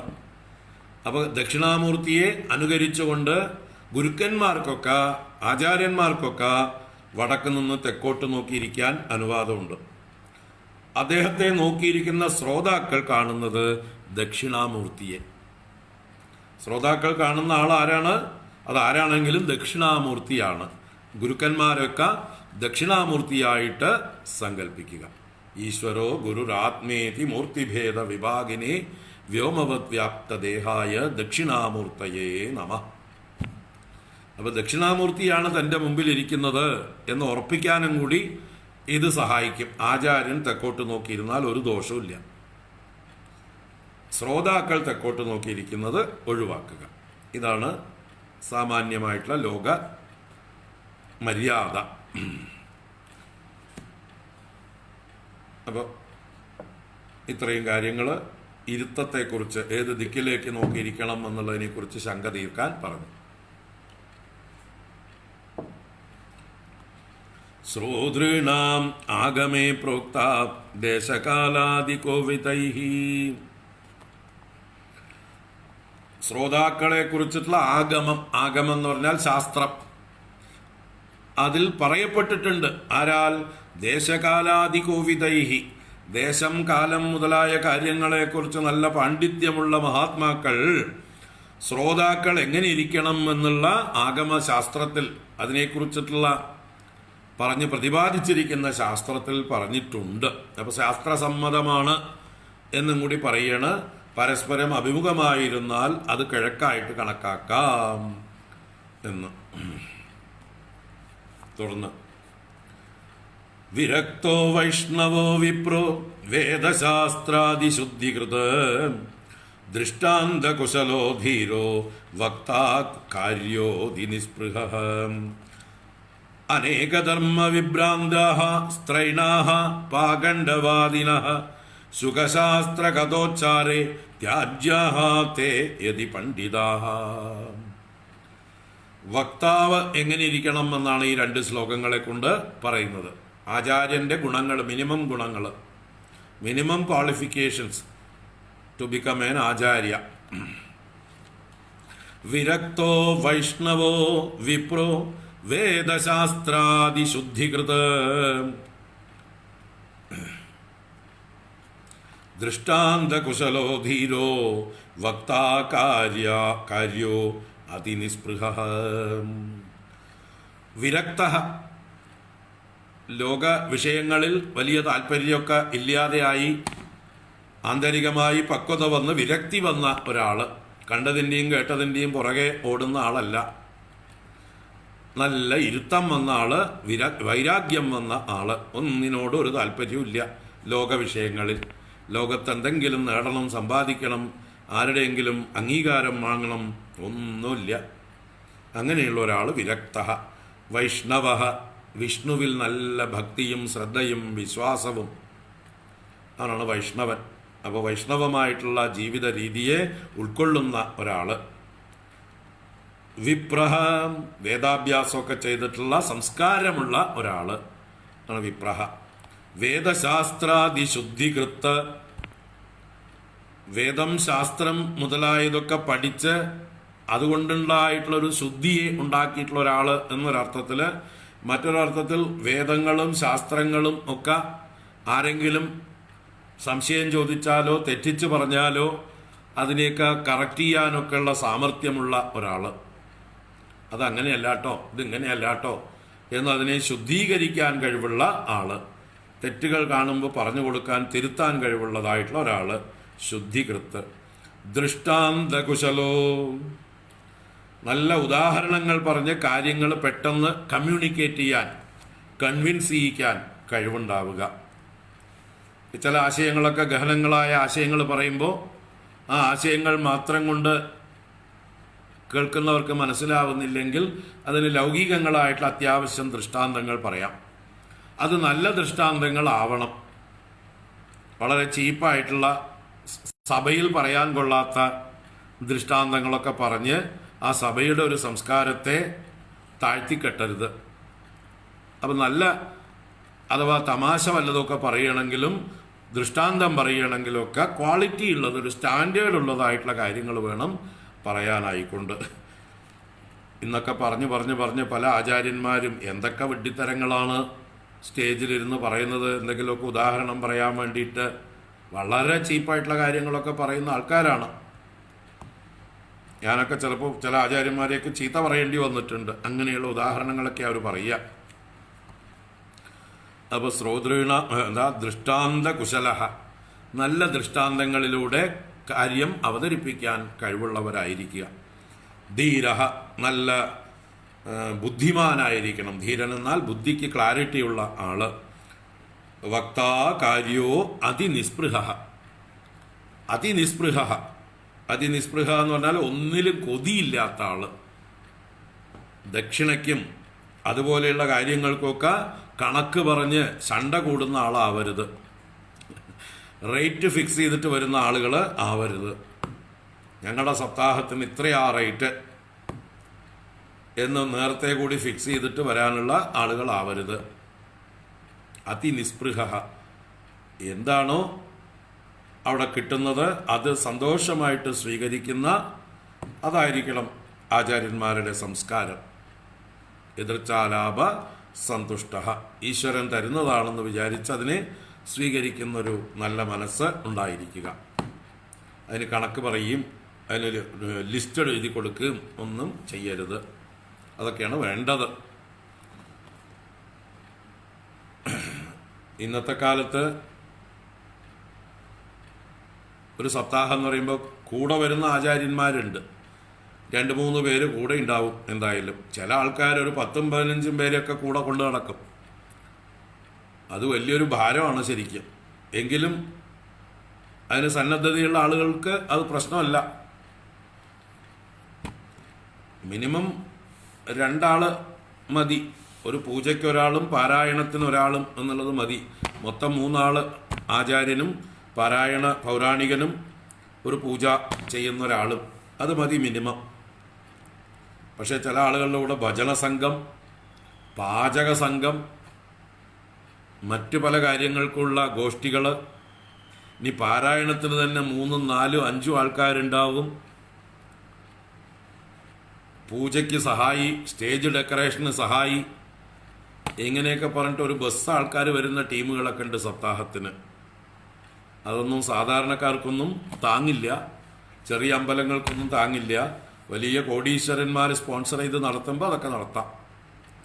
ദിവസവും വൈകുന്നേരങ്ങളിൽ ഭജന സംഘം, അല്ലെങ്കിൽ ഇടയ്ക്കിടയ്ക്ക് ഉച്ചയ്ക്കും ഇടയ്ക്കിടയ്ക്ക് ഭജന. അതിനൊരു എന്താ പറയുക, തബലയും ഹാർമോണിയവും ഗഞ്ചറയൊക്കെ ആയിട്ട് ടീമുകളൊക്കെ ആയിട്ട് വരും. നല്ല ചിലവാണ് അവർക്കൊക്കെ ദക്ഷിണ കൊടുക്കുക എന്നുള്ളത്. എന്നിട്ട് കണക്കും പറഞ്ഞ് മേടിക്കുകയും ചെയ്യും. ഇന്നവർക്ക് ഇത്ര, ഇന്നവർക്ക് ഇത്ര, ഇന്നവർക്ക് ഇത്ര എന്ന് പറഞ്ഞിട്ട് ലിസ്റ്റ് ഇട്ട് കൊടുക്കും. ഇത് ചാർട്ടാണ്. ചാർത്ത് എന്ന് പറയില്ലേ, ചാർത്ത് കൊടുക്കും. അത് ഭയങ്കരമാണ്. അത് താങ്ങുന്നവർ വിളിച്ചാൽ മതി. സാധാരണക്കാർക്ക് അതൊന്നും താങ്ങാൻ പറ്റില്ല. മിനിമം മതി എന്ന് പറഞ്ഞിട്ട് ഒരു മര്യാദയ്ക്കുള്ള ദക്ഷിണയൊക്കെ കൊടുക്കുകയും വേണം നടത്തുന്നവർ. വന്ന ആള് നിസ്പൃഹനാണ്, വൈരാഗിയാണ്, ഒന്നും വേണ്ടാന്ന് പറഞ്ഞു എന്ന് വെച്ചാൽ അത് മുതലെടുക്കാനും പാടില്ല നടത്തുന്നവർ. അത് ചില ആൾക്കാർ അങ്ങനെയുണ്ട്. ഒന്നും ചോദിച്ചില്ലെങ്കിൽ ഈ എന്താ പറയുക, ഏറ്റവും ചീപ്പായിട്ടുള്ള ചില പണികൾ ചെയ്യുന്ന ആളുകളും ഉണ്ട്. പല സ്ഥലത്തും അങ്ങനെയൊക്കെയുള്ള അനുഭവങ്ങളൊക്കെ നമുക്ക് ഉണ്ടായിട്ടുണ്ട്. എത്ര കഷ്ടപ്പാടുകൾ, എന്തൊക്കെ ത്യാഗങ്ങൾ സഹിച്ചിട്ടായിരിക്കും ആചാര്യന്മാർ വരുന്നത്. അതിനെയൊക്കെ കണക്ക് കൂട്ടിയിട്ട് ഒരു മര്യാദയ്ക്കുള്ള ദക്ഷിണ കൊടുക്കുക എന്നുള്ളത് നടത്തുന്നവർക്ക് വേണം. നാട്ടിൽ നടപ്പ് എന്താണ്, അതിനനുസരിച്ചൊരു മര്യാദ ഉണ്ടായിരിക്കണം. അത് അവരെ ബഹുമാനിക്കലും കൂടിയാണ്. അതൊന്നും അവർ തിന്നാനുള്ളതുമല്ല. ഇങ്ങനെയുള്ള ആചാര്യന്മാർക്ക് അത് കിട്ടിക്കഴിഞ്ഞാൽ അത് നല്ല കാര്യങ്ങൾക്ക് വേണ്ടി ചെലവഴിക്കുന്നതാണ്, സൽക്കർമ്മങ്ങൾക്ക് വേണ്ടി ചെലവഴിക്കപ്പെടുന്നതാണ്. അപ്പോൾ അവർക്ക് വേണ്ടാന്ന് പറഞ്ഞാലും നമ്മൾ കുറയ്ക്കാൻ പാടില്ല, കൊടുക്കുന്നവർ കുറയ്ക്കാൻ പാടില്ല. ഒരു മര്യാദയ്ക്ക് കൊടുക്കേണ്ടതാണ്. അത് അവരെ ബഹുമാനിക്കലാണ്. അതാണ്, അതിലൂടെയാണ് നമ്മുടെ ബഹുമാനം കാണിക്കുന്നത്. നമ്മൾ എന്തൊരു മര്യാദ, എന്തൊരു വാല്യൂ കൽപ്പിക്കുന്നുണ്ട് അവരുടെ അറിവിനെ നിസ്സാരപ്പെടുത്തുന്നില്ല എന്ന് ഉള്ള ഒരു ബഹുമാനം കൂടിയാണ് ഇതിലൂടെ കാണിക്കുന്നത്. ഇല്ലാത്തവരാണെങ്കിൽ അതുപോലെ കൊടുത്താൽ മതി. ഉള്ളവരുണ്ടായിട്ടും കൊടുക്കാതിരിക്കുന്നതാണ് വളരെ മോശം. അപ്പം ഇതൊക്കെ നമ്മളൊരു സംസ്കാരം, ഒരു മര്യാദ പഠിച്ചു വച്ചിരിക്കണം. ഇവിടെ പറയേണ്ടത് ആചാര്യന്മാർ നിസ്പൃഹന്മാരായിരിക്കണം. വാസ്തവം. വിരക്തോ വൈഷ്ണവോ വിപ്രോ വേദശാസ്ത്രാദിശുദ്ധികൃത് ദൃഷ്ടാന്ത കുശലോ ധീരോ വക്താ കാര്യോതി നിസ്പൃഹ.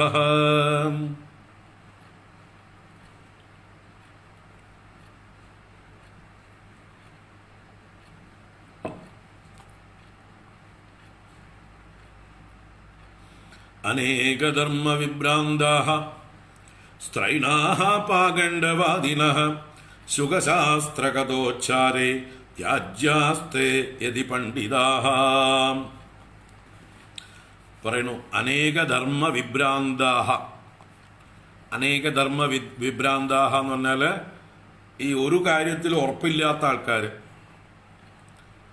വൈഷ്ണവന്മാരായിരിക്കണം എന്ന് മുമ്പ് പറഞ്ഞില്ലേ, അതിനെ ഒന്നുകൂടെ ഉറപ്പിക്കുകയാണ്. വിഷ്ണു ഭക്തന്മാരായിരിക്കണം ഭാഗവതം പറയുന്നവർ. അവർക്ക് ആ ഒരു ഏകാഗ്രതയും ശ്രദ്ധയും ആ വൈഷ്ണവധർമ്മത്തോട് കമ്മിറ്റ്മെൻറ്റും ഉണ്ടായിരിക്കണം. ഈ ലോകത്തിലെ സനാതനധർമ്മത്തിൽ തന്നെ അനേക ആചാര അനുഷ്ഠാനങ്ങളും അനേക ദേവതകളും അനേക സമ്പ്രദായങ്ങളും ഉണ്ട്. അതിലൊക്കെ കൺഫ്യൂസ്ഡായിട്ട് എല്ലാം കൂടി കൂട്ടിക്കുഴച്ച് ഇവിടെ പറയാൻ പാടില്ല.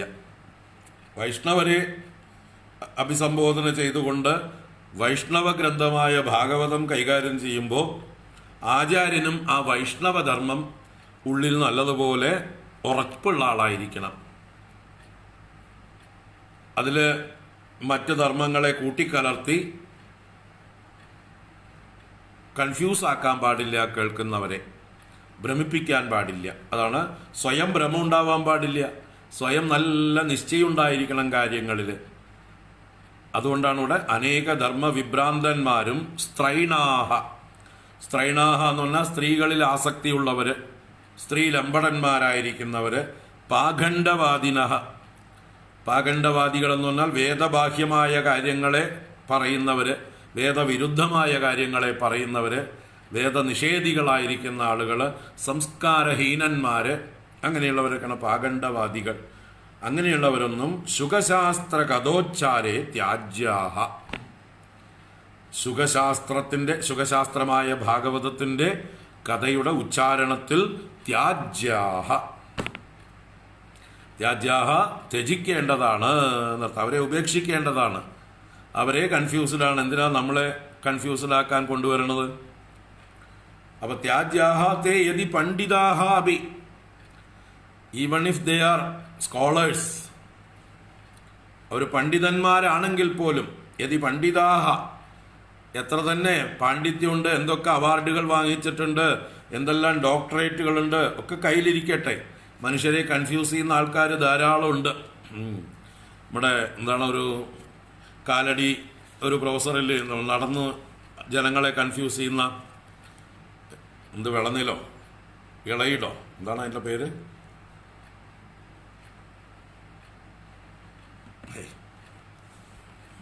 പ്രൊഫസർ ഇളനിലെന്നോ,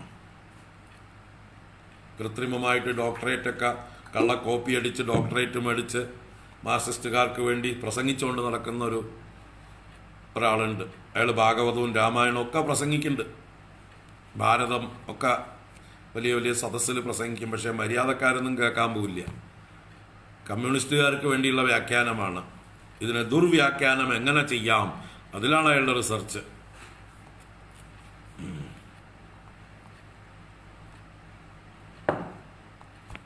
ഒക്കെ ഭ്രമം പിടിച്ചവരാണ്. അവരെയൊന്നും വിളിക്കരുത്.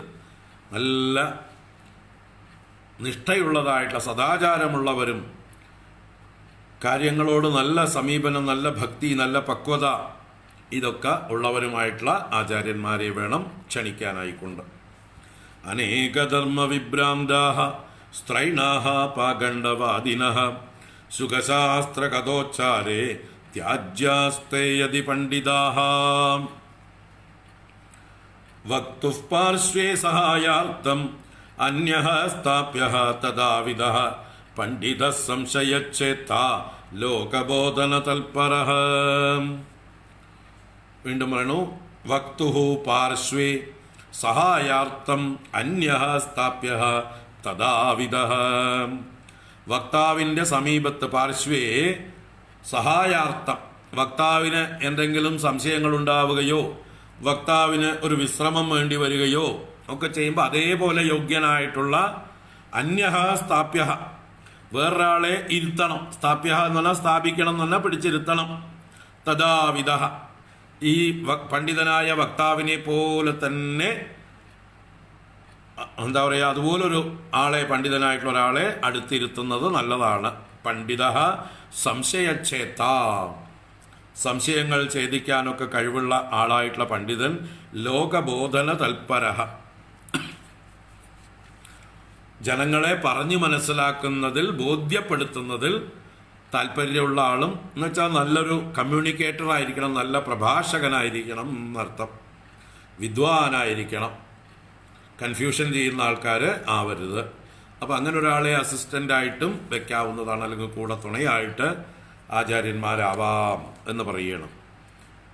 വക്തുഃ പാർശ്വേ സഹായാർത്ഥം അന്യഃ സ്ഥാപ്യഃ തദാവിദഃ പണ്ഡിത സംശയച്ഛേത ലോകബോധന തൽപരഃ. വക്ത്രാ ക്ഷൗരം പ്രകർത്തവ്യം ദിനാദർവാഗ്വ്രതാപ്തയേ അരുണോദയേ സൗനിർവർത്തിയ ശൗചം സ്നാനം സമാചരേത്. നീ വക്താവ് എന്തൊക്കെയാണ് ചെയ്യേണ്ടത് എന്ന് പറയണം. വക്ത്ര എന്ന് പറഞ്ഞാൽ വക്താവിനാൽ എന്ന്. വക്തു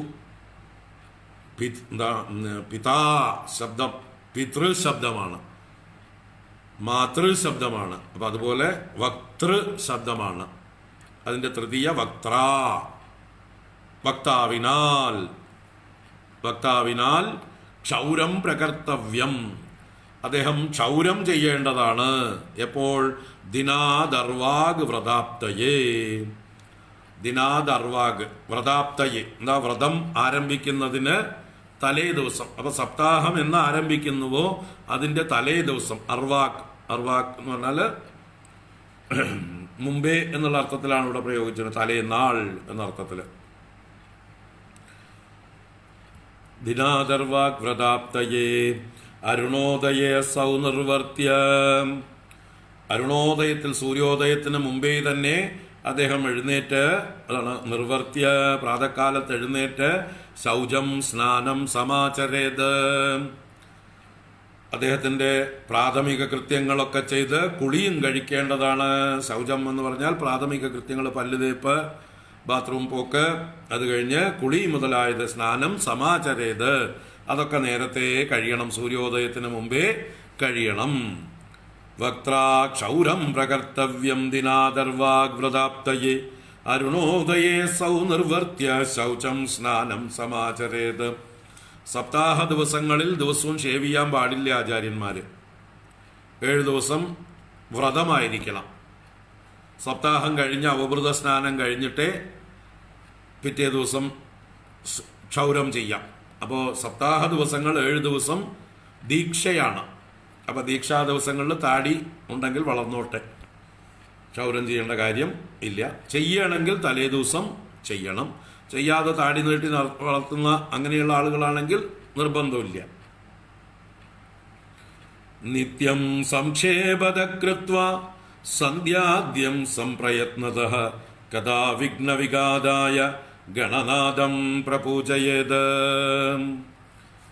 സ്നാനം കഴിഞ്ഞ് പിന്നെ നിത്യകർമ്മങ്ങളുണ്ട് അല്ലേ? സന്ധ്യാവന്ദനം, ഗായത്രി ജപം, അല്ലെങ്കിൽ അഗ്നിഹോത്രം, ഇതൊക്കെ ചെയ്യുന്ന ഗൃഹസ്ഥന്മാരോ വാനപ്രസ്ഥന്മാരോ ഒക്കെ ആണെങ്കിൽ അവരുടെ ധർമ്മം അതാണ്. നിത്യം സംക്ഷേപതഃ കൃത്വാ സന്ധ്യാദ്യം, സന്ധ്യാദ്യം സന്ധ്യാവന്ദനം മുതലായവ നിത്യം എന്നും സംക്ഷേപതഃ കൃത്വ, മുടക്കണ്ട, ചുരുക്കി ചെയ്യുക. നിത്യവും 1008 ഗായത്രി ജപിക്കുന്ന ആള് അന്ന് 108 24 ജപിച്ചാൽ മതി. ഭാഗവത സപ്താഹത്തിന് സമയത്തിന് ആരംഭിക്കണം, സൂര്യോദയത്തിന് ആരംഭിക്കണം. അപ്പോൾ അതിന് അന്നത്തെ ദിവസം എന്താണ് ഗായത്രി മന്ത്രത്തില് കുറവ് വരുത്താം. അതുപോലെ മറ്റു കർമ്മങ്ങളൊക്കെ പേരിന് ചെയ്താൽ മതി. അതാണ് സംക്ഷേപതഃ കൃത്വം, മുടക്കാതിരിക്കാൻ വേണ്ടി ചെയ്യുക. നിത്യം സംക്ഷേപതഃ കൃത്വം, അത് ഗൃഹസ്ഥന്മാരും ബ്രഹ്മചാരിമാരും വാനപ്രസ്ഥന്മാർക്കുള്ളതാണ്. സംപ്രയത്നതഃ, എല്ലാം പ്രയത്നപൂർവം ചെയ്യേണ്ടതാണ്. കഥാ വിഘ്ന വിഘാതായ ഗണനാഥം പ്രപൂജയേത്, കഥയ്ക്ക് വിഘ്നങ്ങൾ ഉണ്ടാവാതിരിക്കാൻ, അതിൻ്റെ വിഘാതത്തിന്. കഥയിൽ സപ്താഹം ആരംഭിച്ചു കഴിഞ്ഞാൽ എന്തെങ്കിലും വിഘ്നങ്ങൾ ഉണ്ടാവാതിരിക്കാൻ, അതിനെ നശിപ്പിക്കാൻ, അതിൻ്റെ വിഘാതത്തിന്. അപ്പൊ വിഘ്ന വിഘാതായ, കഥാവിഘ്നവിഘാതായ ഗണനാഥം പ്രപൂജയേത്. നിത്യവും ഗണേശ ഭഗവാനെ പൂജിക്കേണ്ടതാണ്. അതിനാണ് സപ്താഹത്തോടനുബന്ധിച്ച് രാവിലെ ഗണപതി ഹോമം ചെയ്യും. എല്ലാവരും മിക്കവാറും എല്ലായിടത്തും ഗണപതി ഹോമം ഉണ്ടാവും. ചില സ്ഥലങ്ങളിൽ സൗകര്യങ്ങൾ കുറവായിരിക്കും. അതുപോലെ ക്ഷേത്രത്തോടനുബന്ധിച്ചൊക്കെയാണ് സപ്താഹം നടത്തുന്നതെങ്കിൽ ക്ഷേത്രത്തിലൊരു ഗണപതി ഹോമം അവിടുത്തെ ആചാര്യൻ ചെയ്യുമ്പോൾ സപ്താഹവേദിയിൽ വേറെ ചെയ്യേണ്ട കാര്യം ഇല്ല. എല്ലാ വഴിപാടും അവിടെ കൊണ്ടു കൊടുത്ത് അവിടെ പങ്കെടുത്താൽ മതി എല്ലാവരും. വീടുകളിലൊക്കെ ചെയ്യുമ്പോൾ വേണമെങ്കിൽ നമുക്ക് സപ്താഹത്തിന് ആരംഭിക്കുന്നതിന് മുമ്പായിട്ട് ദിവസവും ഗണപതി ഹോമം ചെയ്യാവുന്നതാണ്, ചെയ്യേണ്ടതാണ്, ഉത്തമമാണ്. അതാണ് ഇവിടെ കഥാവിഘ്നവിഘാതായ ഗണനാഥം പ്രപൂജയേത്. ഇനി എല്ലാ ദിവസവും ഗണപതി ഹോമം ചെയ്യാൻ കഴിഞ്ഞില്ലെങ്കിൽ ഒരു ദിവസം, ആദ്യത്തെ ദിവസമെങ്കിലും രാവിലെ ചെയ്യേണ്ടതാണ്. ഒരു ദിവസമെങ്കിലും ചെയ്തിരിക്കുക, ഫസ്റ്റ് ഡേ. അത് കഴിഞ്ഞ ദിവസവും ഗണേശ ഭഗവാന് നേദ്യം വെച്ച് പൂജിച്ചാലും മതി. ഹോമത്തിനുള്ള സൗകര്യങ്ങളൊക്കെ കുറവാണെങ്കിൽ കാലം ദേശം ഒക്കെ നോക്കിയിട്ട് അതൊക്കെ ചെയ്യാവുന്നതാണ്.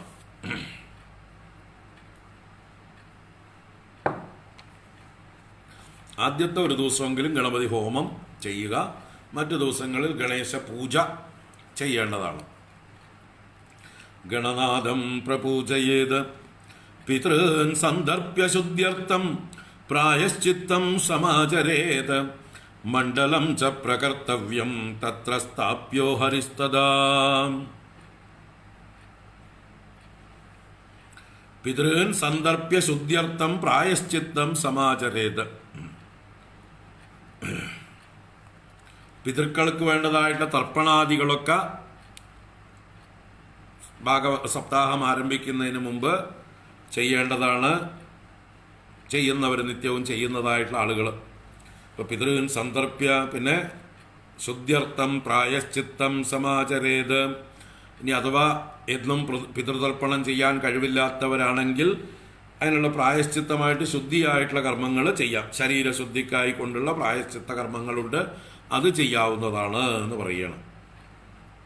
തുടർന്ന് ആ വേദിയിൽ ഭഗവാനെ പ്രതിഷ്ഠിക്കണം, അല്ലേ? അതിനാണ് സർവതോ ഭദ്രം എന്നാണ് ഈ മണ്ഡലത്തിന് പേര് പറയുക. ഭഗവാൻ ഇരിക്കുന്ന സ്ഥാനം. അപ്പോൾ ആ ഭാഗത്ത് മണ്ഡലം നിർമ്മിച്ച് കോലമിട്ട് അതിൻ്റെ നടുവിൽ തത്ര സ്ഥാപ്യോ ഹരിസ്തദാ. തഥാ ഹരിഹി സ്ഥാപ്യ. ഹരിയെ അവിടെ സ്ഥാപിക്കേണ്ടതാണ്. ഭഗവാനെ സങ്കല്പിച്ച് വിഗ്രഹം സ്ഥാപിക്കാം, അല്ലെങ്കിൽ കലശം സ്ഥാപിക്കാം, സാളഗ്രാമം സ്ഥാപിക്കാം. അങ്ങനെ ഭഗവാനെ സങ്കല്പിച്ച് അവിടെ പൂജ ചെയ്യേണ്ടതാണ്. അപ്പോൾ അവിടെ മണ്ഡലം കൽപ്പിച്ച് സ്ഥാപിക്കുക. മണ്ഡലം ച പ്രകർത്തവ്യം തത്ര സ്ഥാപ്യോ ഹരിസ്തദാ. കൃഷ്ണമുദ്ദിശ്യ മന്ത്രേണ ചരേത് പൂജാവിധിം ക്രമാത് പ്രദക്ഷിണ നമസ്കാരാൻ പൂജാന്തേ സ്തുതിമാചരേത്. കൃഷ്ണം ഉദ്ദിശ്യ മന്ത്രേണ പൂജാവിധിം ക്രമാത് ചരേത്. ആ കൃഷ്ണനെ ഉദ്ദേശിച്ചുകൊണ്ട് പൂജാവിധിയെ മന്ത്രപൂർവം ക്രമാത് ചരേത്, വേണ്ട രീതിയിൽ സമ്പ്രദായ പ്രകാരം ഷോഡശോപചാര പൂജ മുതലായതൊക്കെ വൃത്തിയായിട്ട് ചെയ്യേണ്ടതാണ്. കഴിയുന്നതും ആചാര്യൻ, മുഖ്യാചാര്യൻ തന്നെ ചെയ്താൽ ഉത്തമം. അതല്ലെങ്കിൽ അദ്ദേഹത്തിന് പൂജയ്ക്ക് വേണ്ടി വെച്ചിരിക്കുന്ന സഹായിയായിട്ടുള്ള ആളുകൾ ചെയ്യും. എല്ലാം കൂടി ഒരാൾക്ക് ആവില്ല. അപ്പോഴേക്കും ശാരീരികമായിട്ടുള്ള പല ബുദ്ധിമുട്ടുകളും ഒക്കെ ഉണ്ടെങ്കിൽ അതൊക്കെ ഒഴിവാക്കാൻ വേണ്ടിയിട്ടാണ് അസിസ്റ്റന്റുമാരെ വെച്ചിരിക്കുന്നത്, പൂജാരികളെ വെച്ചിരിക്കുന്നത്, അതിൽ സ്പെഷ്യലിസ്റ്റുകളായിട്ടുള്ള ആളുകളെ വെച്ചിരിക്കുന്നത്. അപ്പോൾ അങ്ങനെയുള്ള ആളുകളെ കൊണ്ട് ചെയ്യിക്കാം, പൂജാരികളെ കൊണ്ട് ചെയ്യിക്കാം, അല്ലെങ്കിൽ സ്വയം ചെയ്യാവുന്നതാണെങ്കിൽ ചെയ്യാം. കൃഷ്ണമുദ്ദിശ്യ മന്ത്രേണ പൂജാവിധിം ക്രമാത് ചരേത്. കൃഷ്ണനെ ഉദ്ദേശിച്ചുകൊണ്ട് പൂജ ചെയ്യേണ്ടതാണ്. പ്രദക്ഷിണ നമസ്കാരാൻ പൂജാന്തേ സ്തുതിം ആചരേത്. അതുപോലെ പ്രദക്ഷിണ നമസ്കാരാദികളും ഒക്കെ ചെയ്ത് പൂജയുടെ അവസാനം സ്തുതി ചെയ്യണം. അതാണ് നമ്മളെല്ലാവരും കൂടി കൂട്ടപ്രാർത്ഥന എന്ന് പറഞ്ഞ് ചെയ്യാറ്. ഭാഗവത സപ്താഹം ആരംഭിക്കുന്ന ദിവസം രാവിലെ മെയിൻ പൂജ അവിടെ കഴിയും. അതിനു മുമ്പ് വിഷ്ണു സഹസ്രനാമം ഇവിടെ ഒരു ആചാര്യൻ ചൊല്ലും. മുഖ്യാചാര്യൻ വിഷ്ണു സഹസ്രനാമം ചൊല്ലും. പൂജകനായിട്ട് വന്നിട്ടുള്ള ആൾ അതേസമയം പൂജാദികൾ ചെയ്യും. ഇത് രണ്ടും കൂടി ഒരേ സമയത്ത് തീർന്ന് എല്ലാവരും കൂടെ പ്രദക്ഷിണ നമസ്കാരങ്ങൾക്കും മറ്റേ കൂട്ടപ്രാർത്ഥനയ്ക്കും തയ്യാറാവും. അപ്പോൾ ആ കൂട്ടപ്രാർത്ഥനയ്ക്ക് ചൊല്ലേണ്ട ഇതാണ് സ്തുതി മന്ത്രം. ആണ് സ്തുതിമാചരേ എന്ന് പറഞ്ഞാൽ. എന്താണ് സ്തുതി? സംസാരസാഗരേ മഗ്നം ദീനം മാം കരുണാനിധേ കർമ്മഗ്രാഹഗൃഹീതാംഗം സമുദ്രഭവാർണവാത്. തീർന്നില്ല, ഇതൊരു സ്തുതി ആദ്യത്തത്. ഇനി വരുന്നുണ്ട് മറ്റ് 30-ാമത്തെയും 31-ാമത്തെയും 33-ാമത്തെയും ശ്ലോകങ്ങളും ഒന്നിച്ച് സ്തുതിയിൽ പെടുന്നതാണ്. ശ്രീമദ് ഭാഗവതാഖ്യോയം പ്രത്യക്ഷ കൃഷ്ണ ഏവഹീനും മനോരഥോ മതിയോയം എന്ന ശ്ലോകവും ശുഗരൂപ പ്രബോധജ്ഞ എന്ന ശ്ലോകവും 4 ശ്ലോകങ്ങൾ അവശ്യം കൂട്ടപ്രാർത്ഥനയായിട്ട് നമ്മൾ നിത്യവും സപ്താഹ ആരംഭത്തിൽ ദിവസവും ചൊല്ലണം. അപ്പം അതിലൊന്നാണ്, ഇപ്പം ആദ്യത്തെയാണ് ഈ പറഞ്ഞത്. സംസാരസാഗരേ മഗ്നം ദീനം മാം കരുണാനിധേ കർമ്മഗ്രാഹഗൃഹീതാംഗം സമുദ്രഭവാർണവാത്. അപ്പം ആദ്യത്തെ പൂജ കഴിഞ്ഞു കഴിഞ്ഞാൽ സംസാരസാഗരേ മഗ്നം ദീനം മാം കരുണാനിധേ കർമ്മഗ്രാഹഗൃഹീതാംഗം സമുദ്രഭവാർണവാത് എന്ന് ദീനഭാവത്തിൽ പ്രാർത്ഥിക്കണം.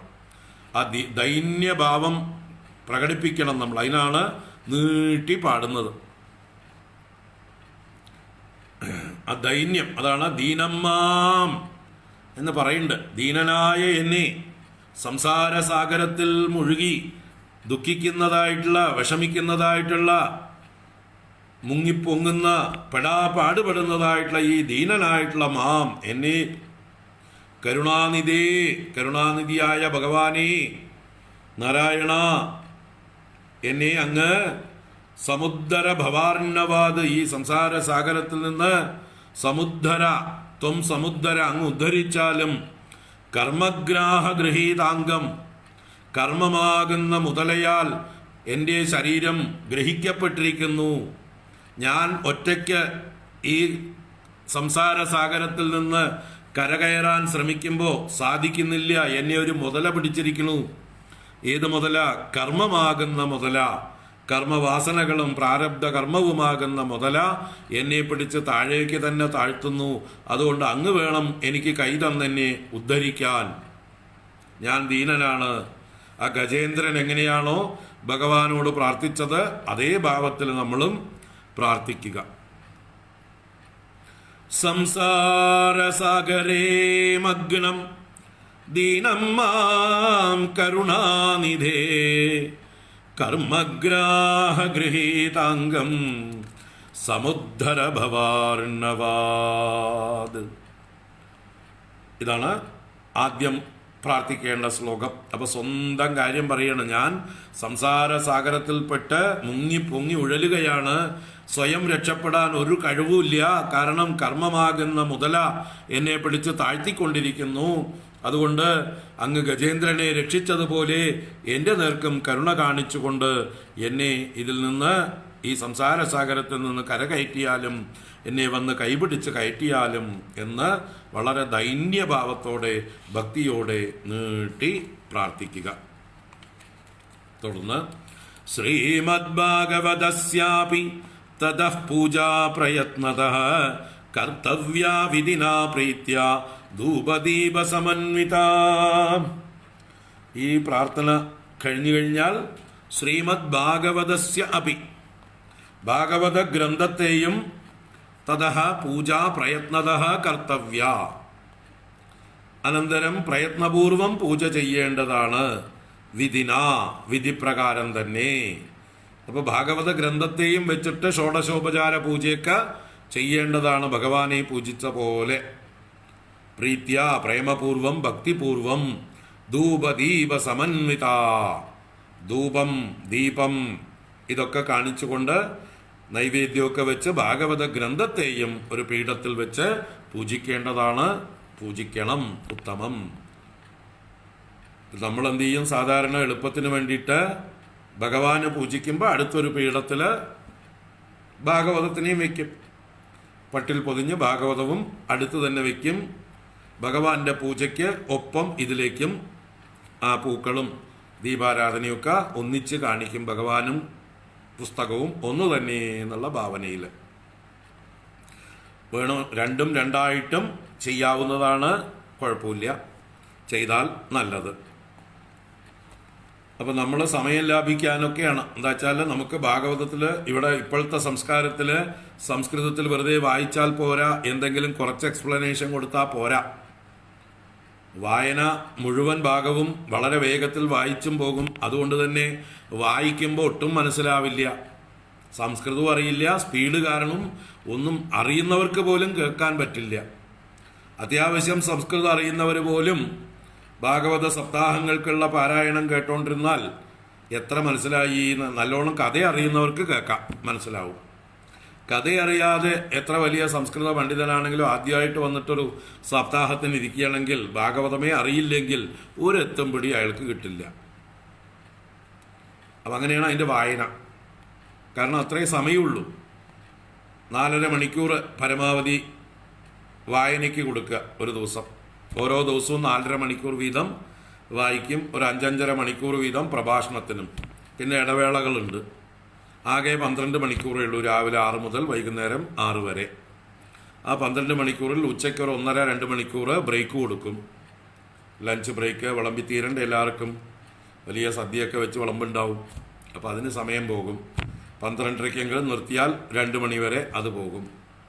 പിന്നെ ഇടയ്ക്ക് രാവിലെ ഒരു ചായ, ബ്രേക്ക്ഫാസ്റ്റ്, അത് അരമണിക്കൂറെങ്കിലും പോകും. 8:30 to 9. വൈകുന്നേരം 4 മണിക്കൊരു ചായ, അതൊരു അരമണിക്കൂർ പോകും. അപ്പോൾ 2.5 മണിക്കൂറോളം അങ്ങനെ പോകും മിക്കവാറും. നമ്മളൊക്കെ പിന്നെ 1 മണിക്കേ നിർത്തുള്ളൂ. 12:30-ക്ക് പറഞ്ഞാൽ 1 മണിക്കേ നിർത്തുള്ളൂ. 2 മണിയാകുമ്പോഴേക്കും തുടങ്ങുകയും ചെയ്യും. അപ്പം പരമാവധി 2 മണിക്കൂർ നമ്മൾ എല്ലാം കൂടിയിട്ട് നിർത്തും. അപ്പോൾ 10 മണിക്കൂറേ കിട്ടുള്ളൂ. അതിൽ 4.5 മണിക്കൂർ പാരായണം, 5.5 മണിക്കൂർ പ്രഭാഷണം. അങ്ങനെയാണ്. അപ്പോൾ പണ്ടൊക്കെ ഇത്രയും പ്രഭാഷണം ആവശ്യമുണ്ടായിരുന്നില്ല. പണ്ട് പാരായണത്തിന് പ്രാധാന്യം കൊടുത്ത് നല്ല വിസ്തരിച്ച് നന്നായി വൃത്തിയായി വായിച്ചാൽ തന്നെ കുറേ മനസ്സിലാവും. പിന്നെ അതിലെ തത്വങ്ങളും മറ്റ് ഗഹനങ്ങളായ ആശയങ്ങളും മാത്രമേ വ്യാഖ്യാനിക്കേണ്ടി വരുള്ളൂ കേൾക്കുന്ന ആളുകൾക്ക് വേണ്ടി. ഇന്നതല്ലല്ലോ. ഇന്ന് എല്ലാവർക്കും ഒന്നും അറിയാത്ത അവസ്ഥയാണ്. അപ്പോൾ അതുകൊണ്ട് നമ്മളിതൊക്കെ ചടങ്ങുകൾ ചുരുക്കുന്നു. ശ്രീമദ് ഭാഗവതസ്യാപി തദഃ പൂജാ പ്രയത്നതഃ കർത്തവ്യാ വിധിനാ പ്രീത്യ ധൂപദീപ സമന്വിതാ തദസ്തു ശ്രീഫലം ധൃത്വാ നമസ്കാരം സമാചരേത് സ്തുതി പ്രസന്ന ചിത്തേന കർത്തവ്യാ കേവലം തദാ. തദസ്തു ശ്രീബലം ധൃത്വാ നമസ്കാരം സമാചരേത്. ശ്രീബലം എന്ന് പറഞ്ഞാൽ പൂർണ്ണബലം, നാളികേരമാണ്. അപ്പം നാളികേരത്തെ പൂർണ്ണമായിട്ട് ഉടയ്ക്കാതെ അതിൽ എന്താ പറയുക, കുറിയൊക്കെ തൊട്ട് ഭംഗിയാക്കിയിട്ട് ഒരു കലശത്തിൻ്റെ മുകളിലോ അല്ലെങ്കിൽ ഒരു താലത്തിലോ വെച്ച് സമർപ്പിക്കാം. അതിനാണ് ശ്രീഫലം ധൃത്വ. നാളികേരം വെച്ച് ഭഗവാന് മുമ്പിൽ സമർപ്പിച്ചിട്ട് തതസ്തു അനന്തരം ശ്രീബലം ധൃത്വ നമസ്കാരം സമാചരേത്. നമസ്കാരത്തെ ചെയ്യണം. എന്തിനാ? ഈ ഭാഗവതത്തിനുള്ള നമസ്കാരമാണ്. സ്തുതി പ്രസന്ന ചിത്തേന കർത്തവ്യ കേവലം തദാ. തഥാ അപ്പോൾ തന്നെ ആ പ്രസന്ന ചിത്തേന കേവലം സ്തുതി കർത്തവ്യ. ആ സ്തുതിയെ ചെയ്യേണ്ടതാണ്. ആരെ സ്തുതിക്കുകയാണ്? ഭാഗവത ഗ്രന്ഥത്തെ സ്തുതിക്കുകയാണ്. ആ ഭാഗവത ഗ്രന്ഥത്തെ സ്തുതിക്കുന്ന സ്തുതിയാണ് അടുത്ത 2 വരികൾ. ശ്രീമദ് ഭാഗവതാഖ്യോയം പ്രത്യക്ഷ കൃഷ്ണയേവ ഹി സ്വീകൃതോസി മയാ നാദ മുക്ത്യർത്ഥം ഭവസാഗരേ. ശ്രീമദ് ഭാഗവതാഖ്യോയം പ്രത്യക്ഷ കൃഷ്ണയേവ ഹി സ്വീകൃതോസി മയാ നാഥ മുക്ത്യർത്ഥം ഭവസാഗരേ. ആ ശ്രീമദ് ഭാഗവതത്തെ സ്തുതിക്കുകയാണ്. ശ്രീമദ് ഭാഗവതാഖ്യഃ അയം. ശ്രീമദ് ഭാഗവതം എന്ന പേരുള്ള ഈ ഗ്രന്ഥം പ്രത്യക്ഷ കൃഷ്ണ ഏവ ഹി. പ്രത്യക്ഷമായ കൃഷ്ണൻ തന്നെയാണ്. കൃഷ്ണനെ തന്നെ ഞാൻ ഈ ഭാഗവതത്തിൽ കാണുന്നു. ഭഗവാൻ കലിയുഗത്തിൽ ഭാഗവതമൂർത്തിയാണ്. ദ്വാപരയുഗത്തിൽ ഭഗവാൻ വസുദേവപുത്രനായി കൃഷ്ണമൂർത്തിയായി അവതരിച്ചു. കലിയുഗത്തിൽ ഭഗവാൻ തന്റെ തന്നെ ചൈതന്യത്തെ ഭാഗവത ഗ്രന്ഥത്തിലേക്ക് സന്നിവേശിപ്പിച്ചു. അപ്പൊ ഈ കാണുന്നത് ഞാൻ ഭാഗവതത്തിൽ ഭഗവാനെ കാണുന്നു. പ്രത്യക്ഷ കൃഷ്ണയേവ ഹി. ഹി എന്ന് നിശ്ചയം പറയണം. സ്വീകൃതോസി മയാ നാഥ മുക്ത്യർത്ഥം ഭവസാഗരേ. ഭവസാഗരേ മുക്ത്യർത്ഥം, ഈ സംസാര സാഗരത്തിൽ നിന്ന് മുക്തിക്കായിക്കൊണ്ട് ഹേ നാഥ ഭാഗവത സ്വരൂപനായ കൃഷ്ണ മയാ സ്വീകൃത അസി. അങ്ങ് സ്വീകരിക്കപ്പെട്ടിരിക്കുന്നു. അങ്ങയെ ഞാൻ ആശ്രയിച്ചിരിക്കുന്നു. അങ്ങയെ ആശ്രയിച്ചിട്ടാണ് ഞാൻ ഈ സംസാര സാഗരത്തെ കടക്കാൻ ഉദ്ദേശിക്കുന്നത്. അതിനാണ് ഞാൻ അങ്ങയെ ആശ്രയിച്ചിരിക്കുന്നത് എന്ന് പറഞ്ഞ് ഭാഗവതത്തെ സ്തുതിക്കുകയാണ്. ശ്രീമദ് ഭാഗവതാഖ്യോയം പ്രത്യക്ഷ കൃഷ്ണ ഏവ ഹി. സ്വീകൃതോസി മയാ നാഥ മുക്ത്യർത്ഥം ഭവസാഗരേ. മനോരഥോ മദീയോയം സഫല സർവദാ ത്വയാ നിർവിഘ്നേനൈവ കർത്തവ്യോ ദാസോഹം തവ കേശവ. ആ ഭാഗവതത്തെ തന്നെ ഭഗവാനായി കണ്ടുകൊണ്ട് ഒന്നുകൂടെ പ്രാർത്ഥിക്കുന്നു. മനോരഥോ മദീയോയം. മദീയ അയം മനോരഥ. മദീയ എന്ന് പറഞ്ഞാൽ എന്റേതായത്. അയം മനോരഥ ഈ സങ്കല്പം. ഈ ഭാഗവതത്തെ ആശ്രയിച്ചുകൊണ്ട് ഭാഗവതത്തെ പാരായണം ചെയ്തുകൊണ്ട് ഞാൻ എന്താണോ ഉദ്ദേശിക്കുന്നത്, മോക്ഷമാണ് എൻ്റെ മുഖ്യ ലക്ഷ്യം. മറ്റ് പല കാര്യങ്ങളും ഉണ്ടാവാം. അപ്പോൾ എൻ്റെ മനോരഥം മദീയ മനോരഥം സബല സർവദാ ത്വയാ. സർവദാ എല്ലാ പ്രകാരത്തിലും ത്വയാ സബല, അങ്ങയാൽ സഫലമാക്കി ചെയ്യണം. എൻ്റെ മനോരഥങ്ങളെല്ലാം അങ്ങ് സഫലമാക്കി തരണം എന്ന് ഭാഗവതമൂർത്തിയായ ഭഗവാനോട് പ്രാർത്ഥിക്കുകയാണ്. നിർവിഘ്നേനൈവ കർത്തവ്യോ. അങ്ങ് തന്നെ യാതൊരു വിഘ്നവും കൂടാതെ ഇത് പൂർത്തീകരിച്ചു തരണം. നിർവിഘ്നേന ഏവ മയാ കർത്തവ്യ അയം മനോരഥ. ഈ ഭാഗവത സപ്താഹം ഞാൻ ആരംഭിക്കാൻ പോകുന്നു. എൻ്റെ ഈ സങ്കല്പം, എൻ്റെ ഈ മനോരഥം വിഘ്നരഹിതമായി പൂർത്തീകരിക്കാൻ അങ്ങ് സഹായിക്കണം. നിർവിഘ്നേനൈവ കർത്തവ്യ ദാസോഹം തവ കേശവ. ഹേ കേശവ തവ ദാസഃ അഹം. അല്ലയോ കേശവ, പ്രത്യക്ഷ കൃഷ്ണനായ ഭാഗവത മൂർത്തേ, ഞാൻ അങ്ങയുടെ ദാസനാകുന്നു, അങ്ങയുടെ ഭൃത്യനാകുന്നു, അങ്ങയെ ആശ്രയിച്ചിരിക്കുന്നു. അതുകൊണ്ട് എൻ്റെ ഈ മനോരഥം പൂർത്തീകരിക്കാൻ അനുഗ്രഹിക്കണം, വിഘ്നങ്ങളൊന്നുമില്ലാതിരിക്കണം. ശ്രീമദ് ഭാഗവതാഖ്യോയം പ്രത്യക്ഷ കൃഷ്ണ ഏവ ഹി. സ്വീകൃതോസി മയാ നാഥ മുക്ത്യർത്ഥം ഭവസാഗരേ.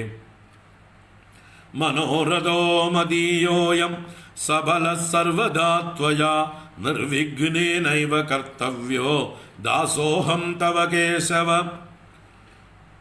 ഏവം ദീനവജഃ പ്രോക്ത്വാ വക്താരം ചാദ പൂജയേത് സംഭൂഷ്യ വസ്ത്രഭൂഷാഭിഃ പൂജാന്തേ തം ച സംസ്തവേത്. ഏവം ദീനവജഃ പ്രോക്ത്വാ. കണ്ടോ, ഇപ്രകാരം ദീനവചസ്സുകൊണ്ട് നന്നായി പറഞ്ഞിട്ട് ദൈന്യഭാവത്തിൽ പ്രാർത്ഥിച്ചിട്ട് വക്താരം ച അത പൂജയേത്. ആചാര്യനെ പൂജിക്കണം. വക്താവായിരിക്കുന്ന ഭാഗവത ആചാര്യനെ പൂജിക്കേണ്ടതാണ്. എങ്ങനെയൊക്കെ അതാണ് ആചാര്യവരണം എന്ന് പറയുന്നത്. സപ്താഹം ആരംഭിക്കുന്നതിന് മുമ്പ് തന്നെ ആചാര്യനെ പൂജിക്കുന്ന ആ ചടങ്ങാണ്. സംഭൂഷ്യ വസ്ത്രഭൂഷാഭിഹി. എങ്ങനെയാണ് പൂജിക്കേണ്ടത്? വസ്ത്രഭൂഷാഭിഹി സംഭൂഷ്യ.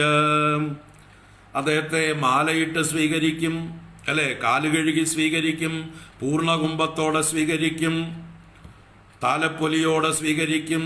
അതൊക്കെ ചെയ്തും വസ്ത്രങ്ങളൊക്കെ കൊടുത്തും. വസ്ത്രഭൂഷാഭിഹി, ഇനി അലങ്കാരങ്ങളൊക്കെ അദ്ദേഹത്തിന് കൊടുക്കാം. ആളെ നോക്കി എന്താണ് അദ്ദേഹത്തിന് ചേരുക അത് നോക്കി വസ്ത്രങ്ങളും ഭൂഷണങ്ങളെ കൊണ്ടും അലങ്കരിച്ച് വസ്ത്രഭൂഷാഭിഹി സംഭൂഷ്യ പൂജാന്തേ തം ച സംസ്തവേത്.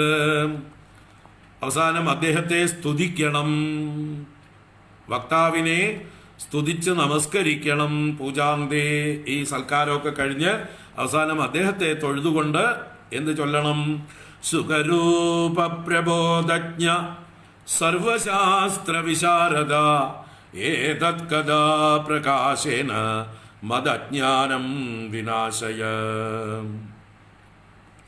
സുഖരൂപ പ്രബോധജ്ഞ സർവശാസ്ത്ര വിശാരദ ഏതത് കഥാ പ്രകാശേന മദജ്ഞാനം വിനാശയ. ആചാര്യനെ സ്തുതിക്കുന്ന സ്തുതിയാണ്.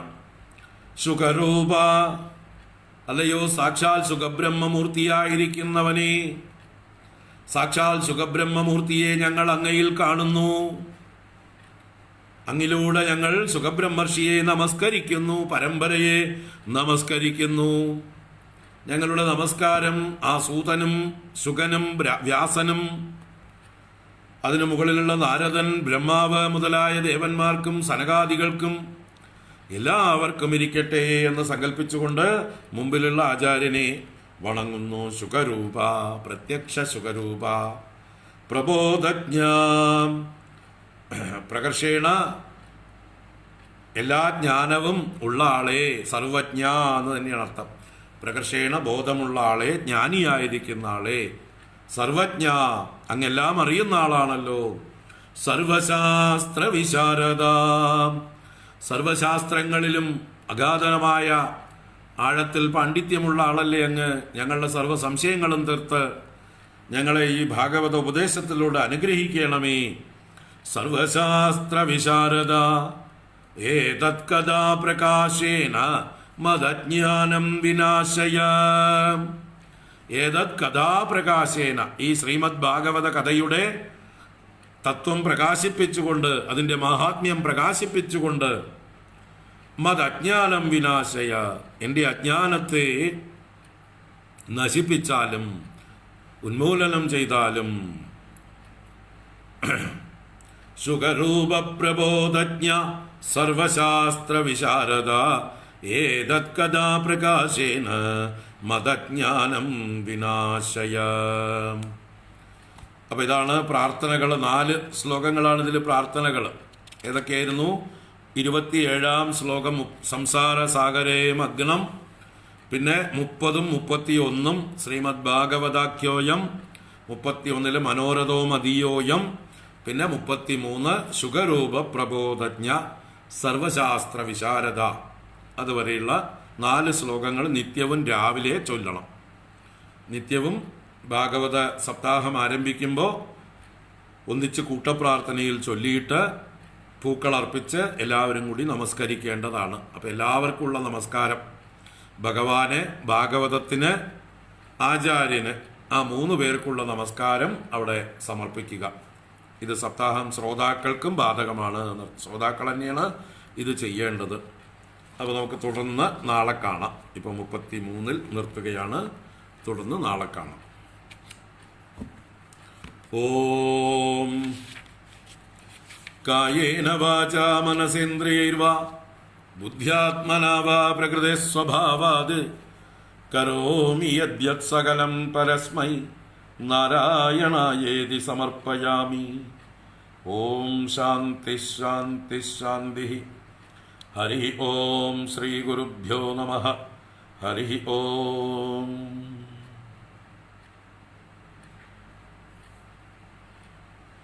ഹരി ഓം. അപ്പോൾ വൈശാഖമാസം കൃത്യമായിട്ട് ഭാഗവതത്തിലേക്ക് പ്രവേശിക്കാമെന്ന് വിചാരിക്കുന്നു. അതുവരയ്ക്ക് മാഹാത്മ്യം അല്ലേ? മെയ് 12-നോ 13-നോ ആണ് വൈശാഖം. അന്ന് നമുക്ക് ഭാഗവതത്തിലേക്ക് പ്രവേശിക്കാം. അപ്പം എല്ലാം കൂടി തികഞ്ഞു വന്നു. ഹരി ഓം. അപ്പോൾ എല്ലാവർക്കും ശുഭദിനാശംസകൾ. വൈകിട്ട് ക്ലാസ്സിൽ നാരായണീയം കാണാം. ഹരി ഓം നാരായണ.